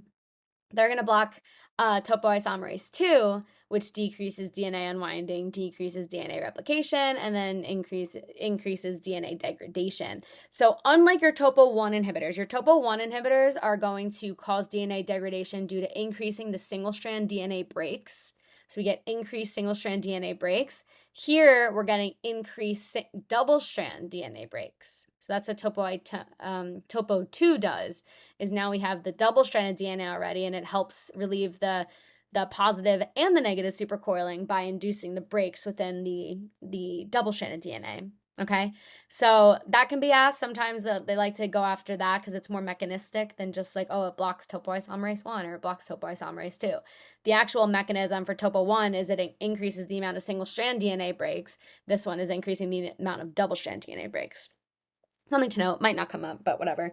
Again, you get this for blood cancer, solid tumors, and their cell cycle specific S and G2, just like your topo 1 inhibitors. Okay, your mitotic inhibitors. Mitotic, think microtubule, right? Because you need microtubules for mitosis. Boom, microtubules. So two right off the bat, vincristine, vinblastine. These are called vinca alkaloids. I would also know this. So, because sometimes it'll come up, vinca alkaloid versus a taxane. They like to ask vinca alkaloid versus taxane, but you have to remember that vincristine and vinblastine are your vinca alkaloids. If they, they ask one or not the other, vice versa. I would know that because I've seen it both ways. So vincristine, vinblastine, these are vinca alkaloids, which are microtubule inhibitors. But the reason these are also given so much of an emphasis compared to the taxanes, which are the other microtubule inhibitors, is because of where they act on the microtubule. They act oppositely and they have the same effect, which is kind of cool. But questions like to dive in on that. They like to dive in on that concept. So your vinca alkaloids, what your vinca alkaloids do is they inhibit microtubule production. So something that I guess I didn't really realize until I actually did the PhD program and was taking like really intense molecular biology courses is when microtubules form, they form in like these polymers, and they're constantly there's monomers constantly coming on and monomers constantly leaving. And this is happening constantly. Okay? So by blocking microtubule production, you're basically not allowing any more monomers to join onto your microtubule. Okay? So you're blocking polymerization of these polymers, which again made no sense to me during when I was learning this second year. I was like, cool, I was just gonna memorize it. But you're literally blocking, they're called, there's like alpha and beta tubulin subunits, vincristine, vinblastine. So, and they alternate. One's blue, like one's like blue, one's orange. You can think of it like that, blue, orange, alpha, beta, alpha, beta. Vincristine, vinblastine specifically stop the beta tubulin subunits from binding to the rest of the microtubule. So they're blocking that polymerization, and it's blocking assembly of your mitotic spindle. So if you don't have a mitotic spindle, you can't pull apart the cell during mitosis. Cool, beta tubulin. Indications, you give blood cancers, solid tumors. You can also give it for pediatric cancers, but again, not specific, because that's also actinomycin D can be for the pediatric cancers. And of course, cell cycle specific, we're in the mitotic phase. So common unique side effects. Feel bad calling it unique side effects because like this can be like any chemo, but in terms of when you put everything together, this can really help you identify that this is a vinca alkaloid compared to a taxane. But so vincristine specifically causes neurotoxicity, but neurotoxicity in a way that leads to a stocking glove peripheral neuropathy. So that basically means imagine you're wearing like those, like costumes, like the white glove costumes. That's like a stocking glove. So it's like you wear like you have peripheral neuropathy like here up to like here. That's a stocking glove, like peripheral neuropathy. It's weird. So peripheral neuropathy sometimes can be in like the fingertips, but this is like it goes all the way up. It goes all the way up the arm. Another thing you can see with vincristine with the neurotoxicity is areflexia. So it's like you do like the little reflex hammer thing, nothing happens. You're like, wow, that's not normal. Vinblastine causes myelosuppression. Again, not unique, but when I'm specifically talking about vincristine, vinblastine to compare the two of them, or to compare these vinca alkaloids to your taxanes. But a lot of the times, it's going to be vincristine or vinblastine. Like, it's a microtubule assembly inhibitor. It's blocking polymerization of the microtubule. But then it's like, okay, is this vincristine or vinblastine? You're like, and then you start looking for these side effects. That's the unique side effect I'm talking about. So vincristine causes that neurotoxicity or that areflexia, so you don't have reflexes. Vinblastine causes that myelosuppression. So people remember this with vincristine crisps the nerves, vinblastine blasts the marrow. Whatever works. Okay, so now we have our taxanes. So we have paclitaxel, we have docetaxel, cabazitaxel. Don't know if you say that. These are taxanes. So taxanes, these are also your your M-phase inhibitors, so to speak, your microtubule inhibitors. But get this, these guys. So here's our microtubule, right? So we have alpha, we have beta, alpha, beta, alpha, beta. And remember, we have subunits coming on, that's polymerization, and we have subunits coming off. And the reason we have them coming on and off, it lives in this perfect harmony, and that's how you get a microtubule. They're coming on and off and on and off. You need both in order to have a functioning microtubule. What these guys do, what the taxanes do, is they basically prevent disassembly. So they block this from happening. And you're like, great, like I have a stable microtubule. Isn't that what we want? But no, you need, and again, didn't fully understand this until, now, but you need that coming on and leaving. You need that to happen because think about it, when you do the mitotic spindles, you need them to get longer and then shorter. And if you're not able to kind of mess with that, it's like, yeah, no, we can't, nothing's going to happen. The microtubules are just going to sit there. So it's kind of genius. Whoever came up with this drug is kind of genius because it's like, okay, let's just like hyper-stable. Let's make it super stable so it can't deassemble. I don't know if that's a word. Disassemble. And then if it can't disassemble, you're going to have the same effect. So that's what taxanes do. And they ask, where do vinca alkaloids work? Do they block polymerization or do they block disassembly? What about the taxanes? Do they block polymerization or the disassembly? So definitely know these names, know vincristine, vinblastine are your vinca alkaloids, your taxols or your taxanes. But this is your hyperstabilization of the microtubule, so it blocks this disassembly process. Specifically, it's the beta subunit again, so not too much different there. But it prevents mitotic spindle disassembly, depolymerization, no advancement to anaphase. So it basically stops the cell in the M in the M phase of the cell cycle. Well, within mitosis, the M phase, the metaphase. I'm sorry, the metaphase. It like blocks anaphase. Oh my gosh, it blocks metaphase, so it can't move on to anaphase. We can't pull apart because the microtubule can't change its size, and it needs to be able to pull apart. Beta tubulin. All right, give this for solid tumors. It's specifically within the M phase. Of course, it's metaphase of mitosis, but it's not allowing advancement to anaphase. And then a common unique side effect are nail changes. So it's oncolysis, which is just like your nails get all gross looking. You get purpura underneath the nail beds. The nail color can be really hyperpigmented, weird stuff. But nail changes for taxanes, which is kind of weird. And again, this is in addition to all the other side effects you see. You also see some nail changes. So I love this picture because it even highlights the alpha tubulin is blue and the beta tubulin is orange, which is how I think of it. But here's your vinca alkaloids. They prevent assembly. And then you have your taxanes, which prevent disassembly. Okay? So your vinca alkaloids, vincristine, vinblastine, taxanes are your paclitaxel, docetaxel, things with tax in the name. So to remember this, assemblies are not permitted in the vineyard. Vinca alkaloids do not permit microtubule assembly.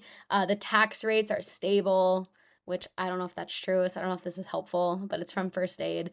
And then taxanes hyperstabilize microtubules. Okay, summary. So this is your golden slide. So this is your nice little, because I know the onc farm is difficult.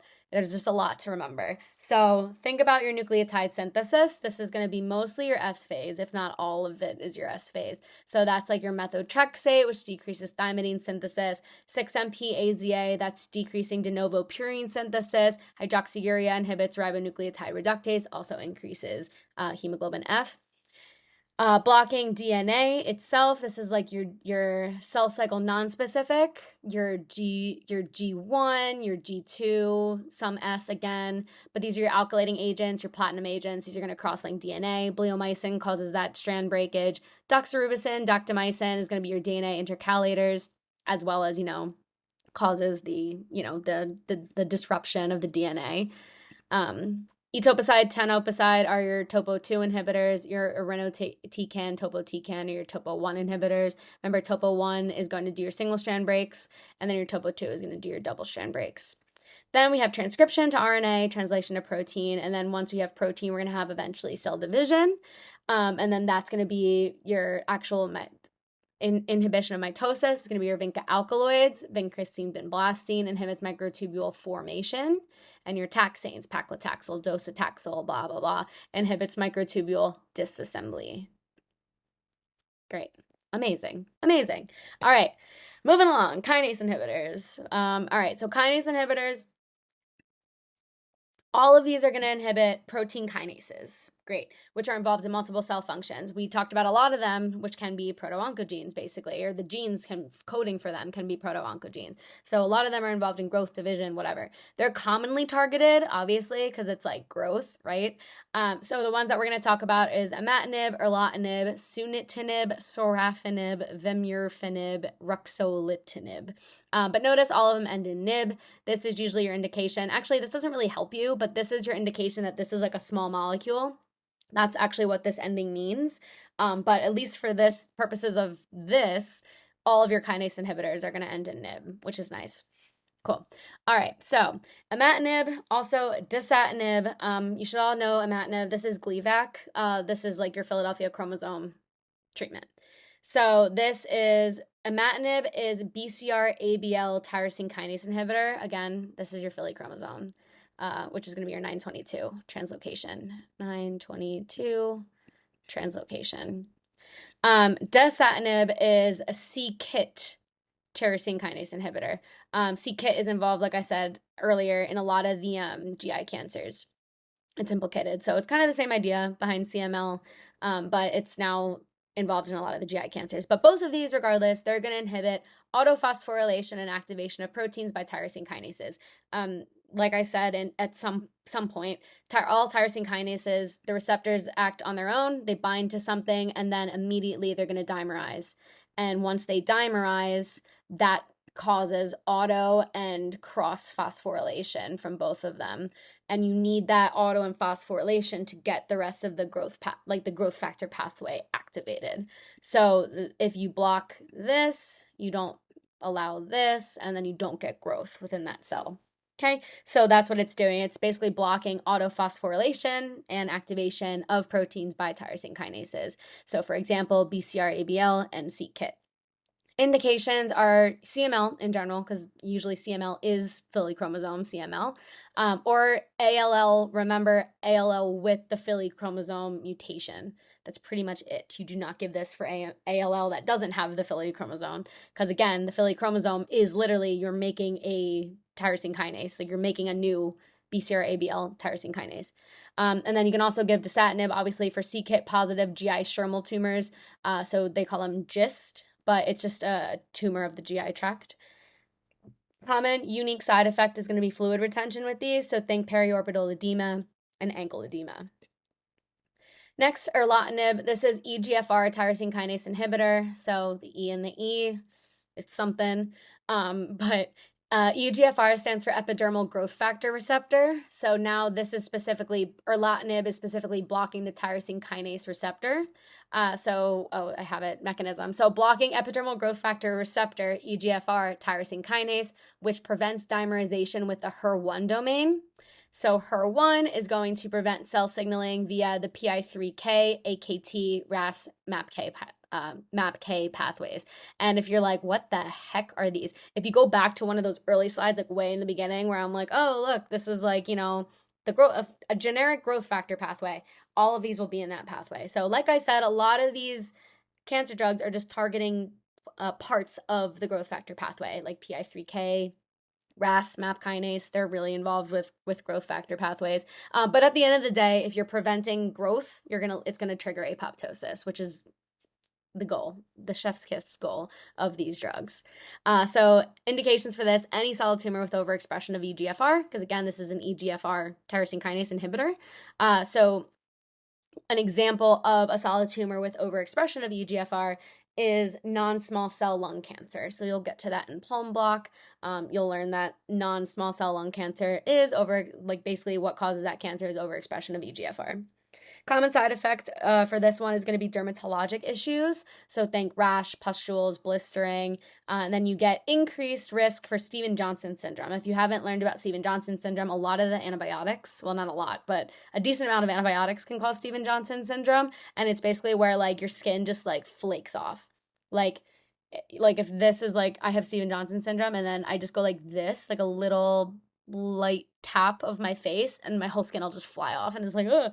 And you'll learn about Stevens-Johnson, in depth, why that happens. You can imagine it has something to do with the gap junctions and whatnot between the epidermal cells, which is what's happening. Or not the gap junctions, but the junction, whatever. You'll do it in the derm block. But that's what Stevens-Johnson syndrome is. It's basically your skin just comes off your mucosa, your lips, even the skin, the mucosa, everything just comes off. It's really gross. One of my friends, my friends from my class who's now a resident, which is so weird, just saw Stevens-Johnson syndrome, said it was the weird, the most wild thing. They're like, this is a horror movie, actually. So yeah, so that can happen with erlotinib as well. But if you think about why can you get Stevens-Johnson syndrome, the skin condition from erlotinib, EGFR highly expressed in the epidermis. That's what it is. It detaches the epidermis from the dermis, the underlying dermis. So it just goes boop and it just flies off. Cool. Excellent. All right. Next we have sunitinib or sorafenib. These are going to inhibit vascular endothelial growth factor receptor, so VEGF-R, tyrosine kinase. So what this does is it's going to change the tumor microenvironment via its anti-angiogenic effects. So vascular endothelial growth factor, right? So vascular. This receptor is involved with growth of vasculature. So blood vessels and whatnot. tumor cells need a lot of blood to grow. They need tons of blood. So a lot of the tumor cells actually upregulate VEGF anyway. So even if you don't have a cancer that is known to do this, it's still not a bad drug to give because a lot of the drugs are going to upregulate VEGF, like just to get more blood. So what you can do is you can give this, and at the very least, even if it doesn't have an upregulation of VEGF, like the specific cancer you're trying to treat, you can still give these drugs. It'll still change the tumor microenvironment in such a way because it's going to stop angiogenesis. So it has these anti-angiogenic effects, and still the cancer is going to take a hit because now it's not getting as much blood, and it's like, damn, like I need to figure out a way to get more blood so I can keep growing. So any solid tumor with overexpression of VEGF, renal cell carcinoma has tons of overexpressed VEGF. But like I said, a lot of the times just any cancer, you can just change the microenvironment and that'll be good enough. Common side effect is going to be dermatologic issues. So you can have that palmar plantar erythrodysesthesia, the chemo-induced hand-foot syndrome, which we talked about with 5FU. And you can also get an increased risk of Stevens-Johnson, of course.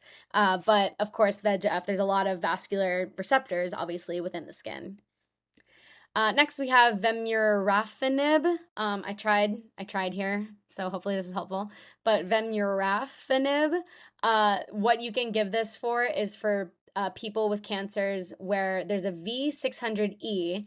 So that's the mutation, is this V600E. I'm sure I put this on here because I got a URL question on it, and I had to know the exact mutation. So here it is. It's a valine mutation. So V600E mutated BRAF oncogene inhibitor. So here is your RAF. We talked about BRAF at some point. We talked about BRAF. I'm like, oh yeah, this is also targeted a lot of the time. BRAF, I believe, is a tumor suppressor. I believe. Nope. I literally have oncogene right here. It's fine. It's late.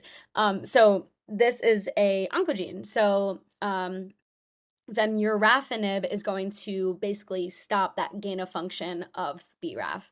So it's going to inhibit it. So selective inhibition of the BRAF oncogene with the V600E mutation. So this is specific for the specific type of mutation, which is going to prevent cancer cell growth. Clearly, I'm really emphasizing that it's the V600E positive melanoma. And I guess specifically it's a melanoma because BRAF is very important for melanocyte proliferation. And BRAF is also, again, it's normally a proto-oncogene, so it helps with growth, but I guess BRAF oncogene is helpful for melanocyte proliferation, so that's why you give it for melanomas. Common unique side effect is, I hate this word. I actually hate this word. Dupuytren contracture. Dupuytren, I don't even know. But this contracture, it comes up with some of the drugs. It's flexion contractures of the MCP and the PIP joints. So you get like this like contracture. I'm probably not doing it right, but it's something like this. Dupuytren, I can't say it. But this contracture is just like contraction of the hands. You can also get plantar fasciitis with it. Fine. All right. Next we have ruxolitinib. So ruxolitinib is a JAK inhibitor. So we talked about JAK in one of the other sessions, but it stands for Janus kinase. That's JAK. Usually JAK is involved with STAT. Actually, we talked about this, with polycythemia vera and essential thrombocythemia, that thing. Those are JAK mutations. So what these guys, so what this drug does, ruxolitinib, is going to inhibit JAK1 and JAK2. So basically JAK1, JAK2, which are tyrosine kinases, which are going to reduce activation of your hematopoietic stem cells. Great. So you give this for any myeloproliferative disorder with a JAK1 or 2 kinase mutation. So polycythemia vera, essential thrombocythemia or cytosis, and myelofibrosis. If you guys don't know these or don't remember learning these are in the anemia. I think they're in the anemia PowerPoint, I think. But we talk about it. No, I'm sorry, they're not. They're in the chapter 6 high yields, I'm pretty sure. That's but they're basically cancers of the red blood cells, platelets, bone marrow in general. But obviously, you give this because the JAK kinases are implicated with these myeloproliferative disorders within the bone marrow, right? So you give it for stuff that's implicated with bone marrow stuff. So you can imagine if you give a JAK inhibitor, you're going to get profound myelosuppression. So that's what it's saying. You're getting insane myelosuppression with this because you're basically blocking all of any myeloproliferation at all. So you're blocking myelosuppression, so you need to worry about herpes virus reactivation because herpes virus will, it, I don't know if you guys have learned about herpes. You probably have in neuroblock, but it likes to hide within the spinal cord, in the dorsal columns of your spinal cord. And when the immune system kind of like is like chill, that's when it gets reactivated. It comes back out to play. That's kind of like what shingles does. Shingles does the same thing. It comes back out to play kind of thing. So you have to worry about herpes virus reactivation in patients that you give basically a JAK inhibitor to. All right, monoclonal antibodies. I'm pretty sure these were all the exact slides from Immuno, so we're going to just fly through them. But monoclonal antibodies are lab-made antibodies that can be used to bind to or inhibit a tumor-associated antigen or a tumor-specific antigen. So again, remember with Immuno, we talked about this. A tumor-associated antigen is going to be an antigen that is not specific to tumors, but it seems to be upregulated within tumor cells. So a great example is in B-cell tumors, CD19 seems to be implicated, well, seems to be upregulated a lot of the times. Is CD19 unique to cancer cells? No, B cells have CD19. That's a tumor-associated antigen. Tumor-specific antigens are going to be only expressed by tumor cells. A good example is prostate-specific antigen, PSA. This is only released from tumorous prostate cells. So you can test for PSA to see like, oh yeah, this patient has prostate cancer. It's basically like a marker of your tumor. Because it's only present on tumorous cells. Hopefully that makes sense. So that's your tumor-specific versus your tumor-associated. So monoclonal antibodies can be made to be directed against any type. So these are actual antibodies, so you can see hypersensitivity reactions. So TBT to serum sickness, right? So serum sickness, type 3 hypersensitivity. We love Immuno now. But overall, your general side effects are flu-like symptoms. You can have cytokine storm. You can get various infections, especially if you give it for like a tumor-associated antigen. You're taking out like your B cells, essentially.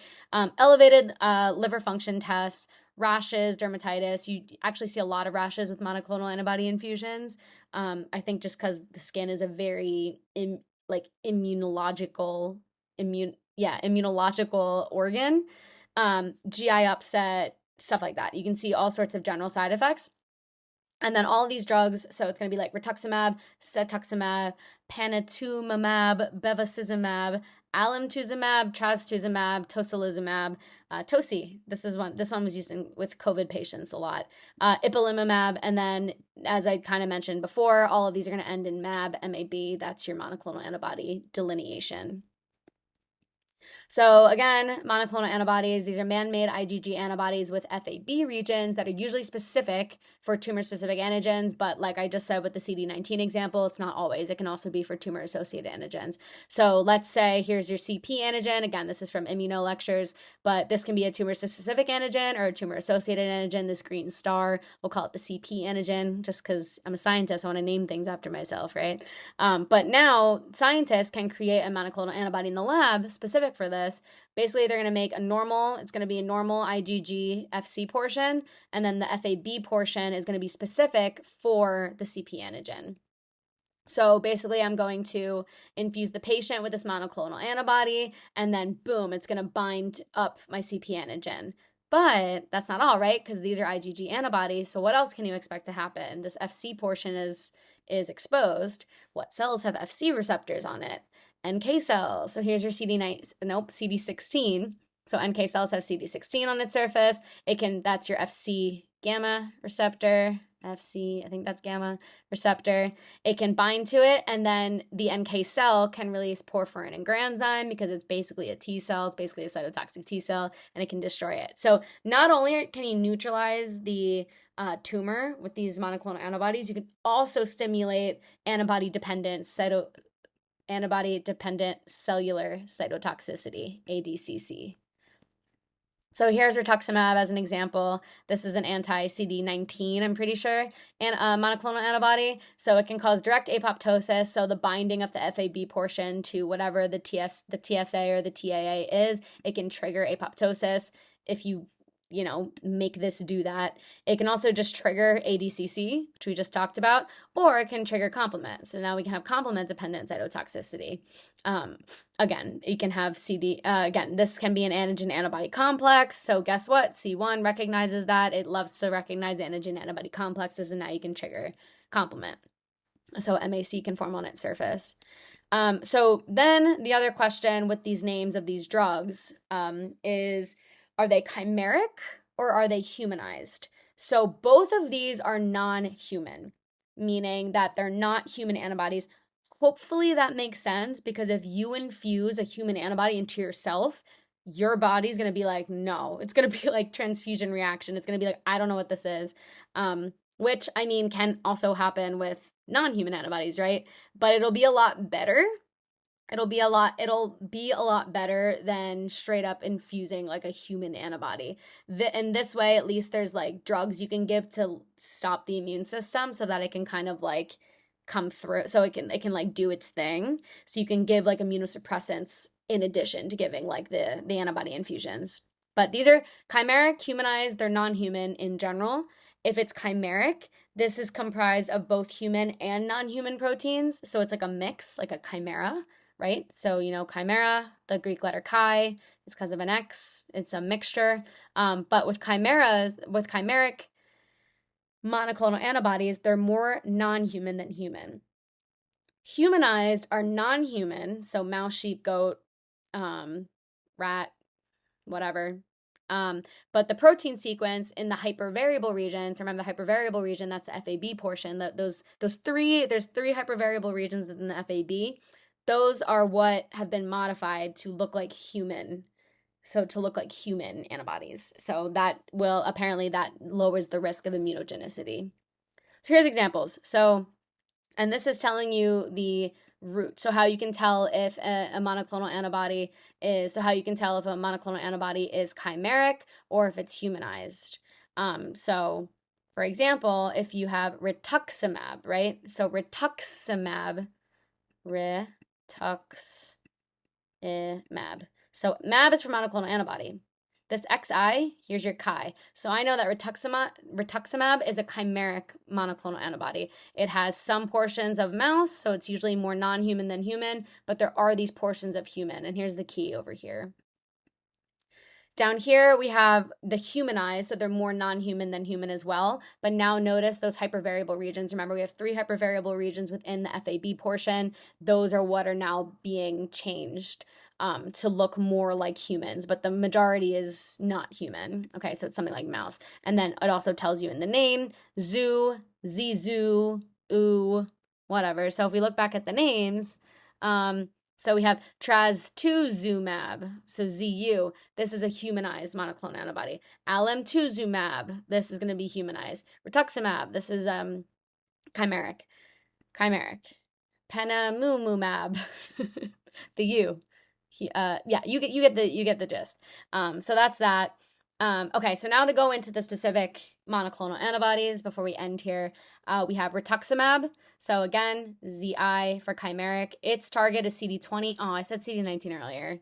My knowledge is failing me. All right, so rituximab is CD20. It targets CD20, which again, it's just another target on B cells.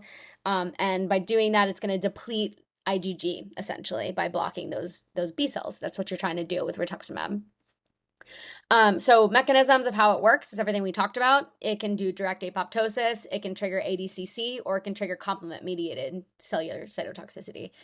Indications, you can give this for CLL, chronic lymphocytic leukemia. Remember that lymphocytes, not blasts, are most common with CLL. So you can take out the B cells. A lot of the times they're B cell CLLs. You can do CD20 positive lymphomas, anything immunosuppressive. So if you need, remember we talked about ITP. Worst case scenario, you can give rituximab. Well, if you have like a refractory ITP, you can do rituximab before, taking out the spleen. But anything where it's like you have B cells making these autoreactive antibodies, you can give rituximab for that. So that's why you can give it for various vasculitises. It can also be a DMARD for rheumatoid arthritis. And the only other thing to kind of pay attention to is you can reactivate latent viruses because now the immune system is suppressed. So now any virus that's latent, hiding, it can come out to play now. So examples, hepatitis B, herpes simplex, JC virus. So JC virus, this is a it's like a neurovirus, like not neuro, like not neuro, like GI, like neuro, Neuro, like brain virus. It likes to live in the brain. If JC virus is only common in patients that are immunocompromised, so you can actually reactivate or just like trigger JC virus anytime you suppress the immune system. And what JC virus causes is it causes PML. And PML stands for progressive multifocal leukoencephalopathy. It's really, really bad, and it progresses very quickly, and it's very fatal. So rapidly progressive fatal neuropathic state. Yes, it's really bad. So these are things you have to look out for when you put patients on anything that's going to stop the immune system from working, especially like JC's nothing to mess with. So here's how rituximab works. We did this already. All right, next is going to be cetuximab or panitumumab. So cetuximab is chimeric. Panitumumab is humanized. It's just with that U. I didn't highlight it. It's fine. So what is this target? This targets EGFR tyrosine kinase. We know what EGFR does, right? Epidermal growth factor. So what it's going to do now is instead of basically like inhibiting the tyrosine kinase effect, with those like erlotinib is going to actually physically block the dimerization and the autophosphorylation of tyrosine kinase. These guys all they do is they're just kind of there. They just bind to it and they block it. It's like neutralization. So that's what it does. It binds to and neutralizes EGFR tyrosine kinases. So you give this for solid tumors, especially colorectal cancers, anytime you have an increase in EGFR. Next, we're going to have bevacizumab. This is humanized, the ZU. The target is vascular endothelial growth factor, so VEGF. Remember, this is not the receptor. I literally already forgot the name because I'm exhausted. Here we go. So sorafenib binds to VEGF receptor, but this is a tyrosine kinase inhibitor. It's going to block it. It's going to block it by, preventing autophosphorylation and whatnot. These guys are going to actually block vascular endothelial growth factor, the actual growth factor. So it binds to it, it inhibits it, it neutralizes it. So if this is the growth factor, here's your monoclonal antibody, just kind of like neutralizing it so it can't bind to its VEGF receptor. So it does not allow VEGF to bind to its receptor, inhibiting angiogenesis. So you give this for wet macular degeneration, age-related. I know you guys covered this in neuro, because I know it was in Dr. White's lectures. You can also give it for diabetic retinopathy as well as metastatic solid tumors. And this is really important because a solid tumor, once it becomes metastatic, that means it's in the blood. That means it's using the blood. So you can basically prevent this solid tumor from giving itself more blood by giving something like bevacizumab. And I would remember all of these because like beva, it sounds like beverage, and I just think of a lot of like this stuff sounds like water or blood, like just liquids. So like vascular, wet macular degeneration, metastatic, like I got into the blood, things like whatever helps. And then even the common unique side effect is hemorrhages and bleeding, which hopefully makes sense because like you're blocking vascular growth factor. But you can get hemorrhages and bleeding from this, especially GI bleeding. So thrombosis is also a common unique side effect of bevacizumab. You can't give this drug to patients with cardiovascular disease. So it's contraindicated because of this side effect of thrombosis. Alemtuzumab, this is humanized, the ZU. The target is CD52. So I highlighted that. This CD marker is found on all mature lymphocytes and immune cells, so all mature. So you can imagine CLL would be a good indication. Hey, look at that, CLL. So, because again, CLL is a lymphocytic.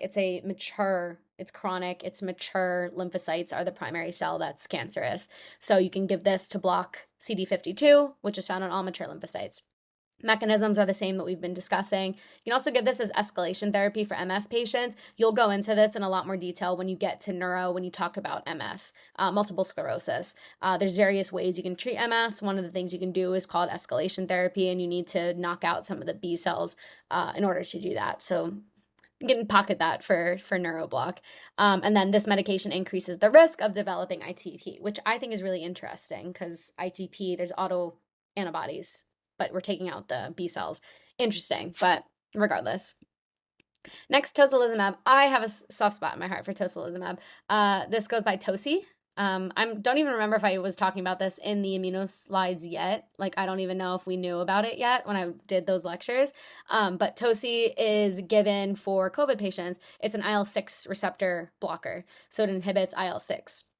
And IL-6, remember, it's an acute phase reactant. It's a cytokine, but it triggers the release of acute phase reactants. It's in hot T-bone steak. It's the K in steak. And it's going to block it. IL-6 does a lot of stuff like fever. It like produces fever. It does a lot of stuff. I study IL-6 in my lab, but it leads to a reduction in cytokine and acute phase reactant production. So why would you give this cytokine storm? Oh yeah, look at that, from COVID.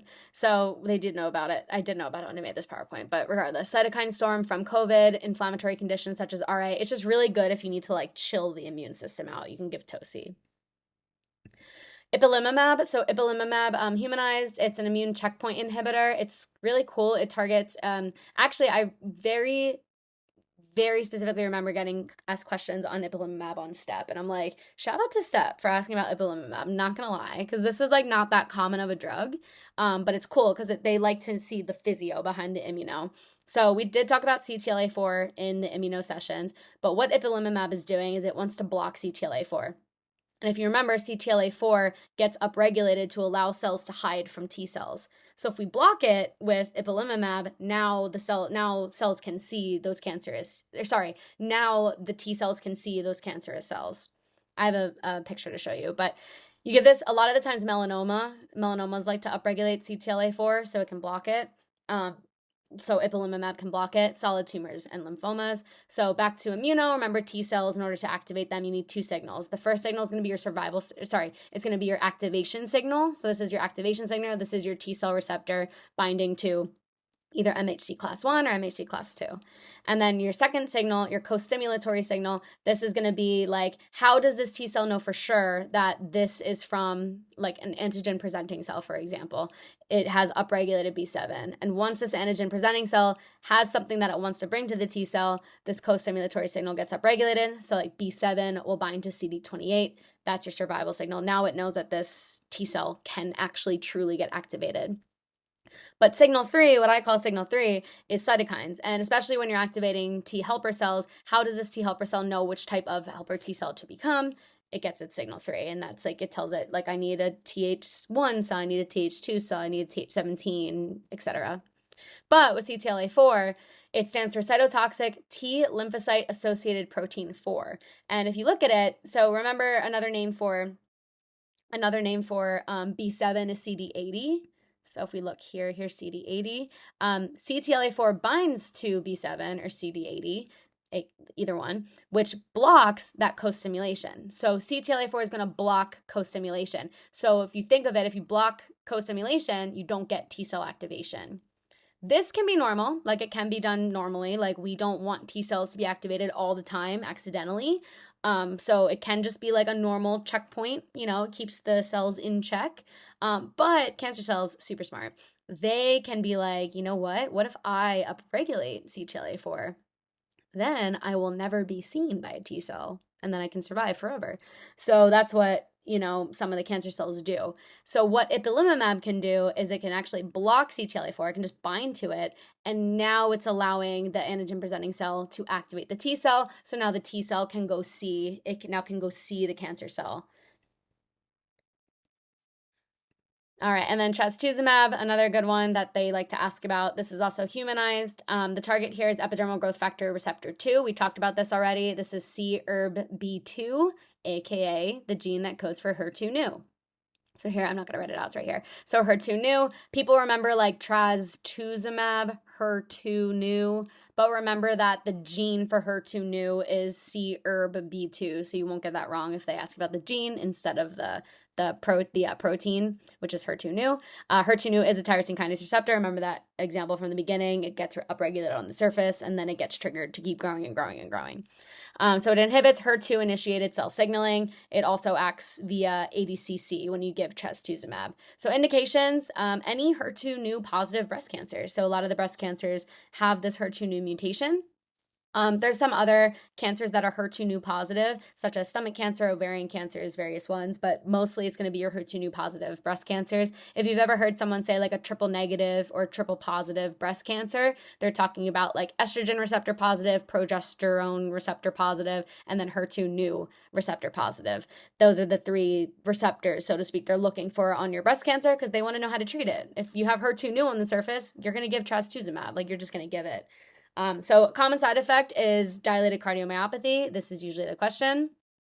So it can cause a dilated cardiomyopathy, just like your anthracyclines, which is doxorubicin, daunorubicin, actinomycin D. They can all cause dilated cardiomyopathy as well. So you can't give trastuzumab in a patient that is also on one of those anthracyclines, like doxorubicin, daunorubicin. All right, here is your chart from first aid. I love this chart. I was like envisioning this in my head during the hem-onc exam during my second year, and it tells you all those unique side effects. You know, I talked about some of them. It's impossible to like be super specific, but here I think this is pretty good to remind you of them. And then here's so this is the AMBOSS version. Here's the first aid version. It does the same thing. And then as a reminder, non-specific common toxicities of like everything. So just remember that it's not really common as long as you know, these are more of the common ones for the drugs. This is what they're going to ask on your exam, okay? So like that's what they're going to focus on. Oops. And then I made a little chart to help with some of the other most common questions that they ask, where it's like you can't reason your way through it. It's like you know it or you don't. So the drug, what's its antidote? So like if you take too much of the drug, what can you do? And then what's the mechanism of action of the antidote? So like why is that acting as an antidote? So for example, we talked about cyclophosphamide. You have to give mesna at the same time to prevent that hemorrhagic cystitis because of acrolein. So what does mesna do? It binds to acrolein. Methotrexate, we'll just read through them. Methotrexate, the antidote sodium bicarb because it's going to, so since methotrexate is a weak acid, it can be bound up by a base. But remember, you can also give leucovorin if you have myelosuppression caused by methotrexate. Ifosfamide, remember that it can cause Fanconi syndrome by those CAAs being increased. So you can give methylene blue for those CAAs. Over here, chloroacetaldehyde. Cisplatin, carboplatin, you can give amifostine for that nephrotoxicity. Remember the side effects of this is nope. With the ototoxicity, the peripheral neuropathy, the emesis, but the N is for nephrotoxicity for the kidneys. So you can give amifostine specifically for that nephrotoxicity, and it's a free radical scavenger, a raw scavenger, whatever you want to call it. Dactinomycin, actinomycin D, whatever. Dexrazoxazan, oh god, this D thing, you give it for that cardiotoxicity effect, and it's an iron chelator, which for whatever reason helps with actinomycin D. And then lastly, for tumor lysis syndrome, so remember tumor lysis syndrome is too much, it's, you know, you give chemo, you give any chemo, and then all of a sudden you have hyperuricemia, hypocalcemia, hyperphosphatemia, renal failure, all sorts of stuff is happening after you give chemo. So what you can do is you can increase uric acid production or excretion. So what's one of the things you can do to increase uric acid excretion? You can give rasburicase and pegloticase. And remember, those help break down urate. Those help increase how quickly urate oxidase is working, and it can break down uric acid into its byproduct that can just be excreted in the urine. All right. Okay. Cool. So sorry I went over. It's a lot of pharm, but hopefully that was helpful. The questions are really good, so try the questions out, and then let me know if you guys have any questions. Okay. Bye.